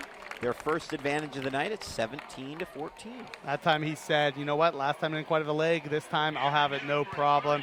Simple, the left-footed kick. It's always an interesting look. I'm a lefty, and I know people watch basketball, they watch football, and they see left-footed kickers, left-handed shooters, maybe left-handed pitchers in baseball, and it always just looks weird to most, but I always love it. I'm a fan of the lefty, so when you go out there and you can kick it from your left foot, It's cool to see. You don't see it much. And as you said, Danny, first time tonight, the Moorpark Musketeers have this lead. And the way this defense is played, second quarter onto the third, I think they like where they're at. You talked about a rhythm offensively that Moorpark has. This defense lately has found quite a rhythm too. Was your brother a left-footed kicker? No, he was a righty. I'm the only lefty in my family. I have a couple aunts that are lefties, but nope, my twin brother's even a righty. But your twin brother's the one that was the kicker at Miami. My older brother was. Your older brother, and he's a right-footed kicker. He is a right-footed kicker indeed, yeah. Kicker at Miami, that's the reason why I asked. It's not like we were just talking about family randomly on air. Exactly, yeah. He kicked and punted for the University of Miami. Was he a backup, or did he actually kick and punt? He did both, and then he was mainly kickoffs as well. So he kind of more on the punting side and then the kickoffs. Here's Duckett. Duckett gets beyond the 20-yard line. Breaks a tackle at the 30. Duckett still loose. Finally hauled down at the 39. Maybe that's the spark the Tritons need. There just hasn't been the offensive consistency, and now Duckett will hobble back to the sideline. That's the danger with having your running back return kicks. Moraga's got to get involved here too as well. He hasn't had the same role in the second half as he did in the first. And I think part of that is Sandoval's done a really good job as a cornerback of making it tough on him. Moraga hasn't really been open on much, really outside of that one slant that he caught for about 20 or 25 yards. The rest of it, he's had to earn those yards, earn those catches. So Sandoval, that sophomore, has really stepped up here, not only as a return man, but as a DB, making it difficult for Moraga as a 6'4 wideout. Give is to the backup running back for Pacifica this time around. It's Khalid Benson, the 5'10", 175-pound junior. Yeah, we haven't seen him yet. Well, Duckett was a little banged up after that kick return. 2nd and 11 now. And another tackle for loss or negative play on first down. We've seen so many negative plays on first downs, whether it's been through penalty or just the fact that your line has not won that battle up front. And Moorpark's defense now, you can kind of feel it. They're like sharks in the water here, just trying to smell blood, and they're going after this offense these last couple of possessions. Sandoval completes to Moraga. Defended well by Sandoval. Yeah. If it wasn't for Moraga's size, that might have been a pick. Exactly. Even with that said, he was in perfect position. Just sometimes when you're 5'8", 5'9", and the other guy 6'4", there's only so much you can do on those balls. But it was a short gain, only about 5 yards, 6 yards, and this will probably be the end of the third quarter. Moorpark's defense here, they get a stop here, they're going to be in great shape. Third quarter will come to a close, and Pacifica will wait and call the big play to start the fourth quarter. We'll go to our trivia momentarily here, and all of you can answer on our Twitter account at VCS Preps. Our goal is to get to 28,000 followers tonight. We're at 27.8. We want to get to 28,000. Follow us on Twitter at VCS Preps. Join our movement here. So here's the trivia question brought to you by the Ventura County Star. Who else? Who is the first first varsity head football coach in Pacifica High School history to defeat Oxnard High School? Who is the first head coach in Pacifica High School football history to defeat Oxnard? Do you know? No, I can't. Some of these I might know a few, but I'm not the Deuce. I'm not Will Cowan. I don't have the Ventura County knowledge the way you guys do. I'm a transplant from the state of Pennsylvania here. I'll give my best effort, but I can't. I'm not going to get this one. There's a lot of irony. There's a lot of irony in your response. So we're going to leave this open for just a minute, and we'll bring you the answer momentarily. Those of you that know that answer, send it to @VCSPreps on Twitter, and we will retweet your response, whoever has that correct. Yeah, the last few years I've now been announcing games up here in Ventura County for a few years, but I don't quite have that history the way you guys do by any means. Oh, man. You're going to laugh when you find out what the answer is then. We will see. I think I kind of get what it might be now. We'll get to that. I don't want to say it now, right. but I feel like I know what your answer is going to be. Yeah, we'll get to that in just a couple minutes here. A really important 3rd down and 4, the next change of possession. We'll get to that response. Here's Sandoval. He'll have 3 to the far side. Duckett is still out of the game. It might be somebody I've met before. I'll say that. Exactly. Exactly. Moorpark showing a blitz. Sandoval with a straight drop. Looks over the middle, and that's complete to the slot man. Barraza, 5'4", 160-pound slot back, picks up a huge first down. Perfect throw and great route. That time, he had to put that right on the money. He was covered, and yet the guy on, if you look at Max Preps on the roster, it's not just Adrian Barraza. Tut is the nickname. They put in quotes. So for him to make that play on 3rd and 4, now getting in positive territory, that was a great pitch and catch right there. And tell you what, they don't get that. They might have to roll the dice and go for 4th down. So that was well executed, and Barraza stepped up huge. 17-14 as you see the Tritons trail here in the fourth quarter on 1st down and 10. It's another give to the backup running back, Khalid Benson. He runs right into Sandoval. And we still have yet to see Duckett after that kickoff. Taking a look at his leg. And that would be unfortunate if that's how they lose him for the rest of this game, potentially, is on special teams. And again, you have to risk. You want to put your best players where they can get in touches. And sometimes special teams is where we saw last week, in particular, Ventura. You put your best player on special teams, you can get some great yardage and great touchdowns out of it, but it would be unfortunate if that's how he doesn't return. But you also have to talk about risking your best players. It's a non-league game. Right? And you don't want to risk a serious injury. Of course, and especially with not quite the depth that Moorpark has. Sandoval is sacked at the 47-yard line. 6-yard loss brings up 3rd down and 15. Needed to either get away or get rid of the ball there so that Pacifica would have a better shot on 3rd down. And that time it closed on him pretty quickly where he didn't have anywhere to run. A lot of times Sandoval's athletic enough to escape out of the pocket. You can throw it out of bounds and save those 5 or 6 yards, but that time there was nowhere for him to go. Fortunately for him, he does have, to our near side of the screen, a guy named Daniel Moraga, and I feel like this might be the time where you throw it up to him. One would think so. Barraza's the motion man. 3 wide receivers to the left. Sandoval forced to escape, gets beyond midfield. Sandoval close to the 1st down marker. I think he's going to come up. Oh, he got a very nice spot on the far side. That should be a 1st down, Kent, for Pacifica. Huge run from the quarterback, Sandoval. He probably got it by a foot, but great run. That time the pocket broke down. He looked quickly to his right side. Moraga was well covered, safety on that side, and he took off. And like he said, maybe fortunate spot, but he was close. But the fact that he made it that close, you have to give him some credit there. Move the sticks down 3, 9:37 left. That might be the play when we wrap up this broadcast later. We go, that was one of the turning points, getting that 3rd and long, taking off and picking up just enough yardage to move the chains and get a fresh set of downs. The way these two teams have moved the football tonight, it doesn't feel like a game where each team's going to score 3 touchdowns to close. You know, a score for Pacifica here would be absolutely huge, even if it's just to tie the game. Of course, and they have the kicker to do it. You get about another 10 yards or 5 yards, you can consider going, you're kind of in field goal range when you get near that 30-yard line. Clearly, if you get inside the 20, as you said, so far perfect inside of 37 yards, but now it's 2nd and 10. We've seen this all game a lot of the times, and with Duckett not being out there at the moment, this is probably a running down. If you had Duckett in, knowing you're inside the 40, but without him, it might be more pass heavy or maybe a draw with the quarterback or something simple. Look at this. Power formation. Play fake, and it's just a quarterback boot. Sandoval gets around the corner nearly. He's tackled at the 31-yard line. That was creative play, well drawn up. Creative play, power formation, as you said. Play action runs away and then just takes off, picks up 7, and gets them in 3rd and 3. It's better than how they've been running the ball with Duckett out. And actually, Moraga's been on the bench for this set of downs as well. I think he just needs a rest for how he's playing both ways. Right. And this team does feel a bit limited offensively with Moraga and Duckett both out. But at the same time, you really want to prove yourself in these settings for the rest of the offense, right? You don't want to be, completely hamstrung by your 2 stars. And here's this power formation again. Here's a give to Benson, no gain.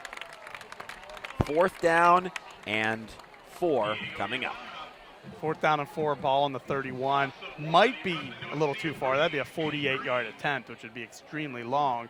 But this power formation is interesting. And we were just discussing last half about Moorpark being multiple on offense, going with under the center, and then back in the shotgun. Right. Now we're seeing a very multiple type of offense with Pacifica, where they were kind of spreading you out, running that more option-based with your top playmaker out in the backfield now. They've really restructured their offense here this possession. Moraga will line up in the near side slot. And on 4th down, Sandoval looks his way. Blitz coming, and Sandoval hauled to the ground. What a heads-up play by number 10 for the Moorpark Musketeers. That is Junior Sandoval, the 5'9", 195-pound senior. Huge sack on 4th down. And his opposite name, not number, if you will, Raul Sandoval, the quarterback, just had no time to get rid of the ball. Nowhere to go, perfectly timed, and then you get home on that blitz. On 4th and 4 to come home and hit him and get Raul Sandoval down. Great play by Junior Sandoval, and now 3-point lead, 7 minutes left. This Moorpark offense, they can really put the pressure on Pacifica if they come up with points here. Here's a handoff to Boost Fortier. Boost Fortier cuts back at the 45, beyond midfield, and another penalty flag for a block downfield. And this one will be coming back. Yeah, so they might gain maybe a couple yards in theory, but you probably don't need it. He was already out there close to midfield. Back off at that point. You get the first down. Maybe if you don't, it's 9 yards. Instead, much like what we've seen all night, Danny, first down penalties have been costly on both sides. It hasn't gone just one way, but that time you're trying to move this clock, gain first downs, squeak out this home win, and yet you're all the way backed up now, which will be, I guess, technically 1st and 9. Yeah, so frequently when we do games during week 0, we say, boy, that was a week 0 game. Exactly. There were week 0 play. This isn't a week 0 game. This has been a week 1 game, though. I think it's indicative of two fledgling teams with first-year starters at the quarterback position. Yeah, it's only September 2nd. I mean, mistakes will be made throughout the year, let alone in week 1. But it's just been the consistency of first down mistakes on both sides that's been a bit odd, where both sides are committing penalties, getting tackles for loss, missing blocks, and so on. How about the answer to the trivia question? We'll get to that after this play. Just over halfway to go in this quarter. We'll queue up that answer. We'll get it to you right after this play, okay? The trivia question. Who is the first head coach in Pacifica High history, first varsity football head coach to defeat Oxnard High School? 2nd down and 8. Here's a give to Boost Fortier. He'll want to stay in bounds, but he gets beyond the 45. And Boost Fortier has the first down up to midfield. Okay, Kent, Anthony and I were laughing because you actually said the answer. You said, I'm not like Derry Eads or Will Cowan that knows these sort of things. Right. Well, of course, Will Cowan knows it because it's him. The first head coach of the varsity football team to defeat Oxnard is Will Cowan. He was athletic director at Pacifica, girls basketball varsity head coach, did some tremendous things with that program. Yeah, and based on what you said last week, as soon as I started, you guys were laughing, I thought about it, you kind of said he was like the architect behind like Pacifica Athletics. It made sense that it would be Will. And, of course, the week he's not here, we've got to give him some love. We got to give him some love. Yeah, absolutely. That was a great trivia question. But you walked right into it, man. You know, the fact that you brought Will's name up was certainly the coup de grace there. Yeah, I eventually got it. It took me a little while. It took you guys both staring and laughing at me like, come on, you just said it, basically, for me to go, oh, okay, I know who it is. I'm going to tell you the answer in the future. Oh, no, wait. It's way more fun when we don't. Right. 2nd and 11, and this clock is just really moving.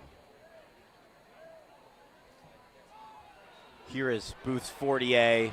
Boost Fortier to the 40. Knocked out of bounds this time. But Moorpark again in enemy territory. And you're starting to see this offensive line wearing down this Pacifica defense, which is talented, but they're not necessarily deep, especially up front. And you're seeing some hands on the hips, some hard breathing, and you're starting to see Boost Fortier has been consistent, but this possession alone, he's been able to pick off, 10 yards, 13 yards, 9 yards, and that's what you need. And this offensive line is starting to really win that point of attack here. And with this clock winding down, keep running it. As long as you're getting 6, 7, 8 yards, there's no reason to put that ball at risk in the air. Well, I think we're seeing a team here that has most players go both ways, and then a team that really has players only go one way. Right. And that's been a huge difference in this second half tonight. It has arguably been the difference of the entire contest. No doubt. And for Moorpark, this is what they need. Last week, you get a nice 42-21 win. Sometimes you need these games where you bounce back, you're down early, you come back, you're down again, you come back, and then you find a way to take the lead, salt it away, potentially here with a game-winning drive where you can ice the clock. That's a good positive sign if this Moorpark team can hold on here, run the clock the rest of the game, and that's how they end up closing it out. I think if you're Coach Tim Lentz, you have to feel good about that being the way you played in the second half. And so far, they're pitching a shutout here in the second half as well. But on 2 of the last 3 runs, Booth Fortier's gone out of bounds. I mean, this clock could be down inside of 3 minutes. Yeah, that's ill-advised for sure. This is a first down, though, to the 27-yard line. On his next few runs, I think he's really going to want to focus on, staying in bounds. Make sure you follow us on Twitter at VCS Preps. Salesian is within 7 of Calabasas. It's 21-14, 2:54 left in the third quarter. Santa Paula trailing Wainimi 34-7. Rio 37, Simi Valley nothing. And Tiger Goslin is smashed in the backfield. He kept it on the quarterback keeper, and he was drilled right there, and the knees flipped up, but landed softly and got back up. At that time, not a bad option. You keep it in your quarterback's hands. It's certainly one that has proven he can run the football effectively. But as you said, Danny, that clock does continue to wind, which is still positive. It wasn't much of a gain, but as long as the clock keeps moving and you're in plus territory, you can live with that type of play. Just a couple first downs away from ending this game, really. Pacifica does have all 3 timeouts. We'll see when they elect to use them. If the Tritons can hold Moorpark to a field goal or no score, it is anyone's game. And that carry goes for a 1-yard gain. All of a sudden, 3rd down and 13. What a huge play this is. And doors open for the Pacifica Tritons to make a big play here on this 3rd down and keep themselves in the contest. And they've done a good job. And remember, just a couple names tonight that have come in and made plays in the backfield. We had, for Pacifica, Isaiah Pleasant's been all over the field. Twice has been in the backfield. And then Zach Gurheda also. So maybe one of those 2 step up here, get a tackle for loss, and give this team some life. Blitz coming from the Tritons. It's a screen pass set up for Zane Pope, but he can't get away. You got to think they call a timeout here, I would imagine. Might just let the clock run. I think so. They're going to wait and see what Moorpark does. They want to have 3 timeouts in their back pocket, I guess.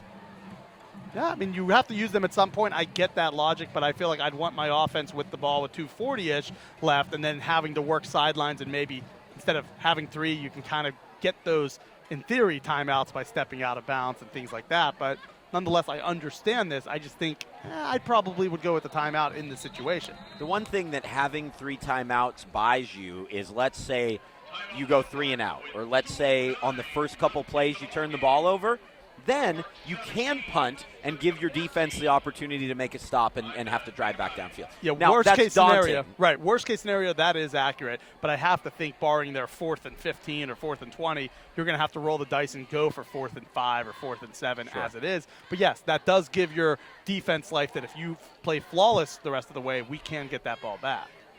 You have some out, basically. 4th down and 12 from the 30. Moorpark's talking it over, Tim Lins and some of his assistants. Remember our trivia question last week, who's the most tenured coach in Ventura County at his current school? And Tim Lins said to me in our call earlier this week, oh, that's got to be old Benkert. I said, no, he's at a new school. Sorry, Coach Lins, that's you. And his response was funny to say the least. He said, oh, man, that makes me feel old. He says, I just turned 55, now I finally feel old. His oldest son, who we saw play here years ago, is now 27. His youngest is 25. They were ball boys here at Moorpark. And now when people around the Moorpark program find out that they're in their mid to late 20s, makes everybody feel old. Tiger Goslin. I know that feeling. Yeah, right? Tiger Goslin in the shotgun on 4th down. And now Mike Moon calls a timeout for Pacifica.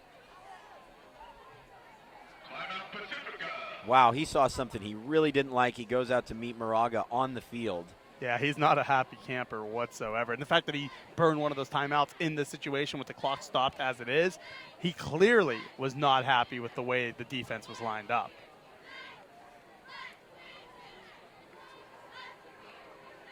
Fourth down and 12, and that is a timeout you do not want to have to use. Although I guess if you had taken the timeout before the play, then you'd be only left with one. So maybe conserving the timeout wasn't the worst of ideas, but this is such a crucial play. So what do you think of this decision to go for it, though? 4th and 12, if you don't get this, you're giving them the ball at the 30 roughly with a couple timeouts. What else do you do? Yeah, I mean, that becomes the decision is, unless you had a punter, you really feel good about putting it inside the 5 or 10. But what if that ball goes all the way to the end zone, and then you only gain 8 or 9 yards of field position? I think it's the right call, especially the way your defense is played. You're going to have to force Pacifica to go to distance in short order. I just don't know what else you do. Yeah, I agree with it. Tiger Gosselin. Lancelotti motions to the left side.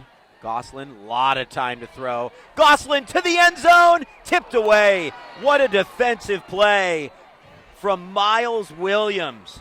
His dad played at Oregon, known more for his exploits at the wide receiver position. Williams came over and knocked that ball away, and Pacifica has life. 2 timeouts, 2:01 left. They trail by 3. Oh, the Tritons have some weapons as well.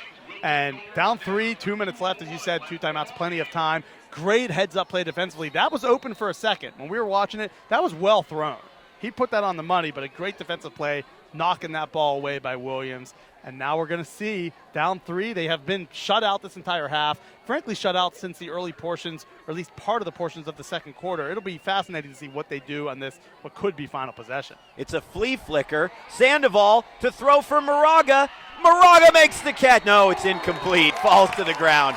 Great defensive play from the Musketeers. Knocking that away.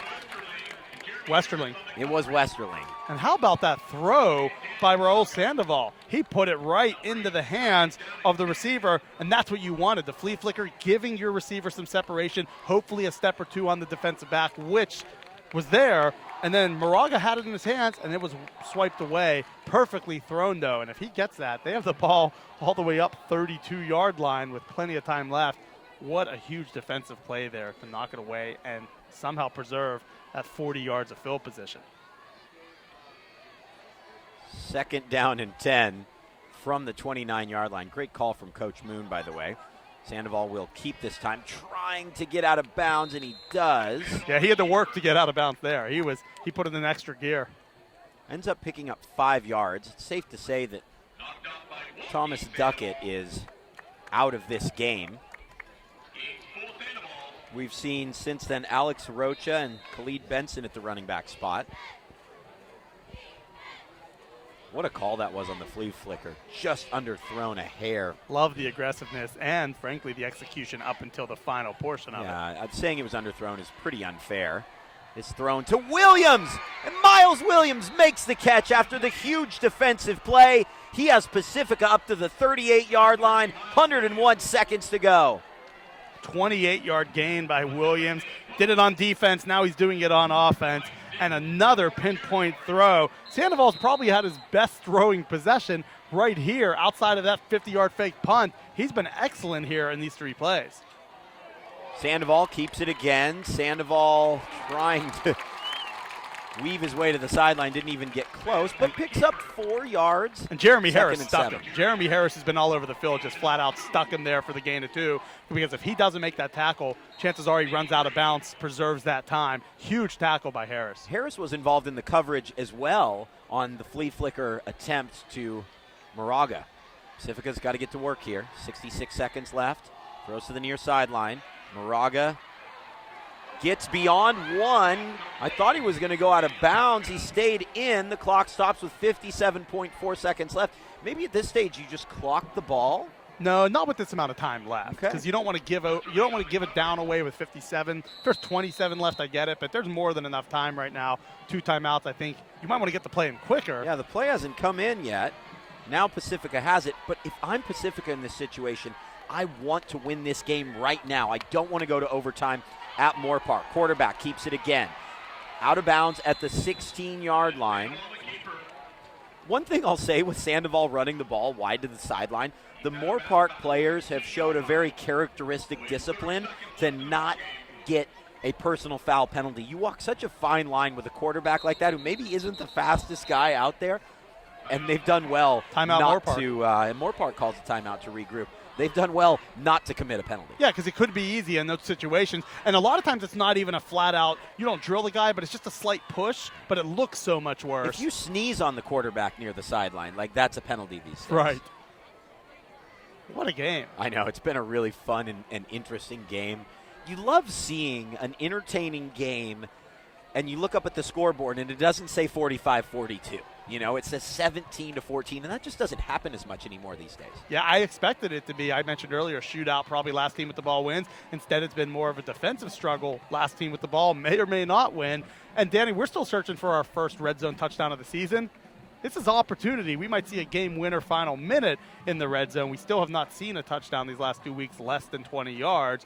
And now, just an overall possession by Sandoval. Play one, flea flicker, well-thrown ball, gets knocked away. Play two, great quarterback keeper, gets out of bounds. Third play, drills it to Williams. Another couple more quarterback runs, short passes to Sandoval or over to Moraga. He's been on point this possession, and this has been his best 6 or 7 play stretch all game. Moraga likely will be double teamed on the near side. You see the big 6'4" wide receiver. What a win this would be for the Tritons. 2nd and 6 from the 16. Throwing over the middle, knocked away. The intended target, Barraza wanted a penalty flag for a hand on his back. I thought it was good coverage. I thought so too. I don't blame him for trying to get the flag. That's what you should do as a receiver, try to sell that. But that was good coverage. We saw Barraza on that same route earlier pick up an important first down.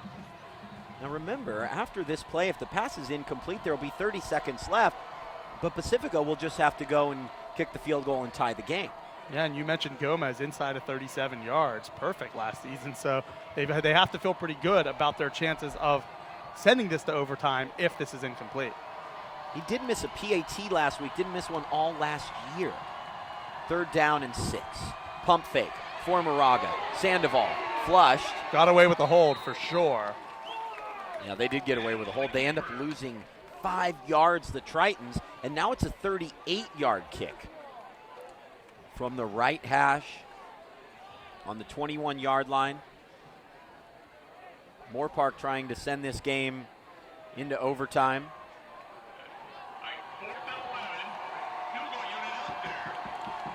The holder will be Raul Sandoval, the quarterback. We've already seen them fake one thing with him out there on special teams. Here's Gomez to kick. Sandoval the hold. It has the distance. It is easily through the uprights. Clutch kick from Isaac Gomez, and the Pacifica Tritons tie it up at 17 with 23 seconds left. This has been a fun one, and it looks like we're going to get to see a bit more football. It has been fun. That was a great possession to get them in field goal range. Overall, I thought a really just well-designed possession by the coaching staff, specifically Sandoval and Moraga making plays. And then, of course, Williams on that sideline, a huge catch that was close to 30 yards. And then you have a reliable kicker. And in high school, in all levels, that's good. But in high school, when you can get a kicker that you trust in that range, that makes a world of difference. Now, we are like deep in the heart of Moorpark territory. There's a gentleman sitting in front of us to the left that was clapping when Pacifica scored. I wanted to clap because it means that this game continues, right? But at the same time, I think the Moorpark faithful are a little frustrated to see this game continued the way that they've just controlled the entire second half. Oh, yeah. Right now, it's kind of pins and needles here in that you feel like this should have been a game where Moorpark finds a way, and yet we are 23 seconds away from a potential overtime period. Kick is to the up man. Has a little space to return this. Moorpark's at the 44.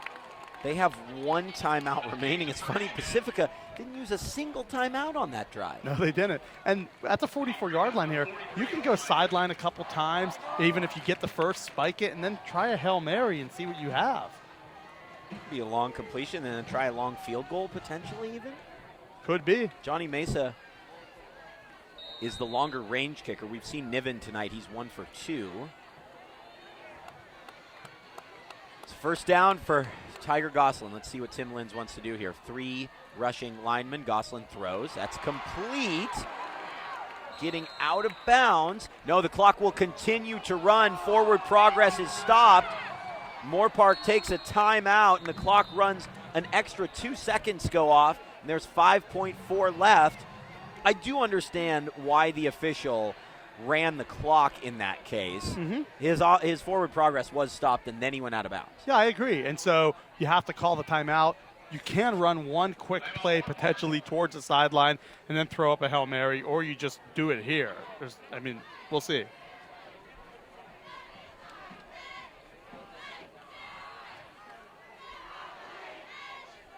So Moorpark uses their last timeout, and I suppose then this becomes a Hail Mary. I think so. Yeah, it would be a real risk. Although earlier you saw what they tried. Remember, there was 5 seconds left. They went towards the end zone, and then they ended up trying to kick with 1 second left. So maybe they try for something short. I mean, there's no wrong decision here. I think unless you happen to do something crazy and then turn it over and something wild happens. I think overall you can probably go with the Hail Mary here. And if it doesn't go, then you head to overtime. You know who I'd love to see in on this play, but it doesn't look like he's in there? That's Jeremy Harris, the safety and kind of the do-everything senior for Moorpark. Plus, you just want a safety in there on the jump ball. Unfortunately, he's not in on this play. They'll more than likely aim for Bentley Hanshaw, who's on the far side, slot wide receiver number 4. Yeah, their big play touchdown earlier, that was Hanshaw, and he is the biggest target for sure. 5.4 seconds left. Just a quick throw, and the player comes down inbounds, and we go to overtime. Extra football between Moorpark and Pacifica. The Tritons and the Musketeers. Yep, we're going to play more. We're going to take a timeout here on the VCS Preps Game of the Week. We'll be right back with overtime.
Our first overtime game of this season on the VCS Preps Game of the Week. Well, Kent, it's only our second game of the year.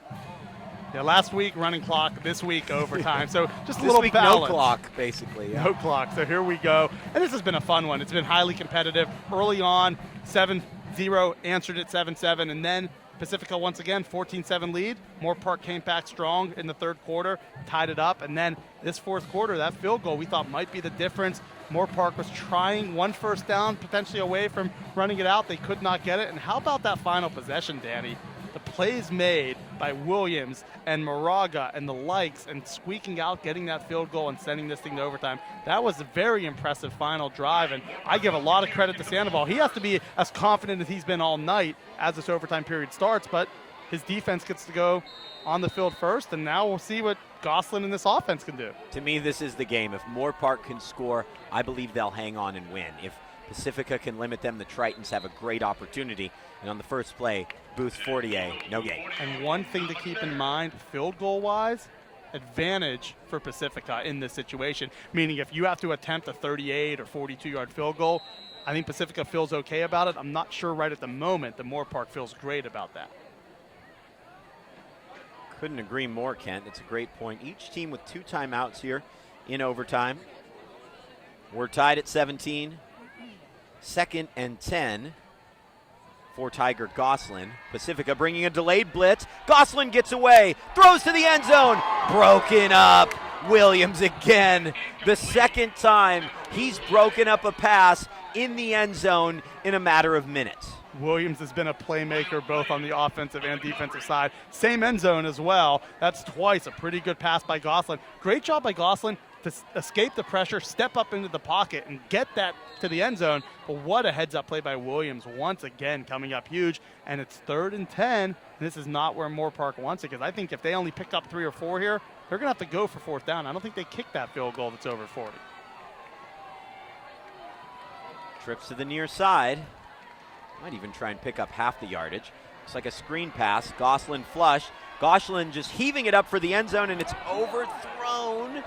Thought there might be a penalty flag there, but I'll say the ball was uncatchable over the head of the intended target, Hanshaw. That might have been the case as well. It was. Yeah. Hanshaw 6'6", and his arms were stretched, and that thing wasn't quite near them. So maybe that's what the umpires and the linesmen decided, just uncatchable ball. And now they're going to give it a shot. They're going to give it a shot here. 42-yard attempt.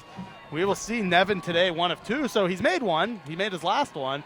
But this is going to be tough. 42, that's quite some distance. Cameron Niven on to try a 42-yard field goal. The holder will be number 18, Derek Rodriguez. Niven, the lefty, as you said, this could be a battle between kickers here. Niven to try and give Moorpark a 3-point lead. It does have the distance, but it hooks wide. Wide right, no good. The Pacifica Tritons are now a field goal away from upsetting the Musketeers on their home turf. Any score will do. Field goal, touchdown, it does not matter. If Pacifica can get one here, they escape on the road with a victory. But we've seen defenses make stops. We've seen Pacifica and Moorpark tonight, both in plus territory several times, where neither left with points. So it would not shock me at all, especially, Danny, considering 1st down has not necessarily been the biggest friend of the Tritons. The one thing Pacifica cannot afford is a lost yardage play or a penalty. Worst case, you keep it near the 25, you take that 42-yarder, you see where it lies, but you don't want to start 2nd and 20, 3rd and 19, 1st and 15. That is what's killed Pacifica time and time again tonight. And look at this, a ton of confusion getting the right personnel on the field for the Tritons. The back judge checks the play clock. And still no ducking. It's clear, he's out for the game now, and that's one guy in your mainstay you would want to have back there. Now the Tritons are going to have to snap the ball quickly, and 2-yard loss for the scrambling quarterback Sandoval. And that's what I was going to mention, is that they haven't really gained positive yardage at the running back spot since Duckett left the game. They absolutely haven't, and that's another sign of a player making an impact on this front seven. A great play by Moorpark there. It's 1st and 10. We said no lost yardage. It's now 2nd and 12, or actually 2nd and 14. A huge lost yardage play. And yeah, I think you might have to just come out passing at this point if you're Pacifica. The running game, you might have to just realize, unless we get the short yardage, we can't really afford to try. We really just need to pick up about 5 or 6 yards. Sandoval's going to scramble, and he gets close to that. Got about Ball's 7. down to the 21. This is a makeable field goal now. You just can't go in the opposite direction if you're the Tritons. Exactly. Worst case is you tell Sandoval you either run away and throw it out of bounds, or you just move forward and slide and get back to the line of scrimmage. Worst case, you cannot afford, as you said, to get 3 or 4 yards, have to get a further field goal. And I think if you're Moorpark here, you might want to roll that dice, bring some pressure, and see if you can drop this offense for a loss. Sandoval in the pistol. Benson behind him. They give to Benson. Benson cuts it back. Benson inside the 10. Benson down to the 6-yard line. The longest run of the night for the Tritons by a running back since Duckett's 69-yard score. What a run on third down. And Pacifica knocking on the door. Yeah, we were saying you might have to abandon the run. Well, they went with Benson.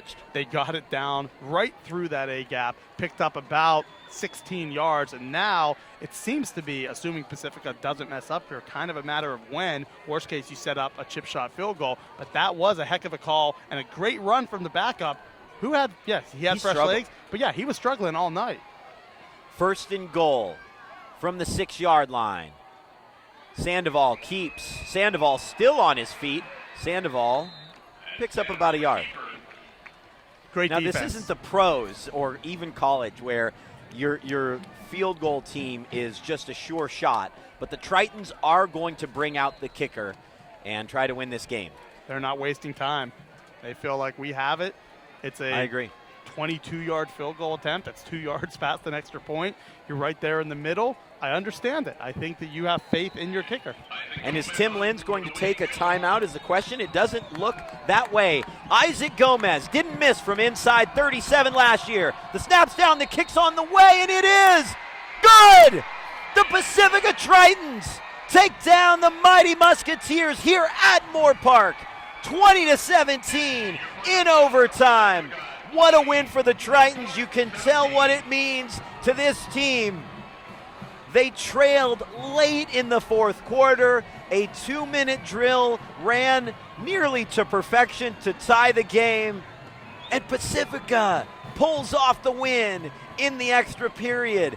In the end, Kent, it was the kicking game that won the contest for the Tritons. Pacifica made the 38-yard field goal with 23 seconds left in regulation, and then in overtime, a 22-yard chip shot field goal.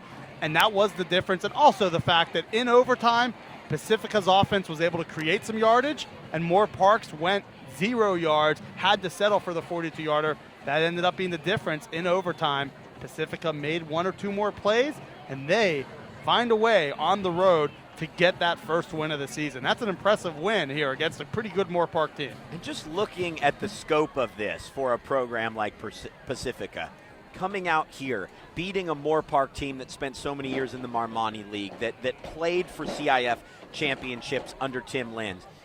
A good Moorpark team beating that football team on their home turf is just a major, major statement win for this Triton team.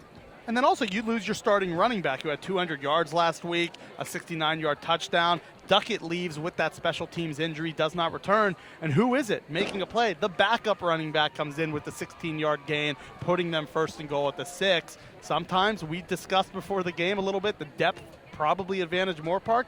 Late in this game, that depth showed with Pacifica, though, where they battled through adversity, found a way. Remember, they led twice. They were not trailing in this game until the second half, and yet they found a way. They started that final possession at their own 30-yard line, worked down to kick that field goal, and then here in overtime, another effective play. Overall, just a great win for the Tritons. What a huge victory for this Pacifica team.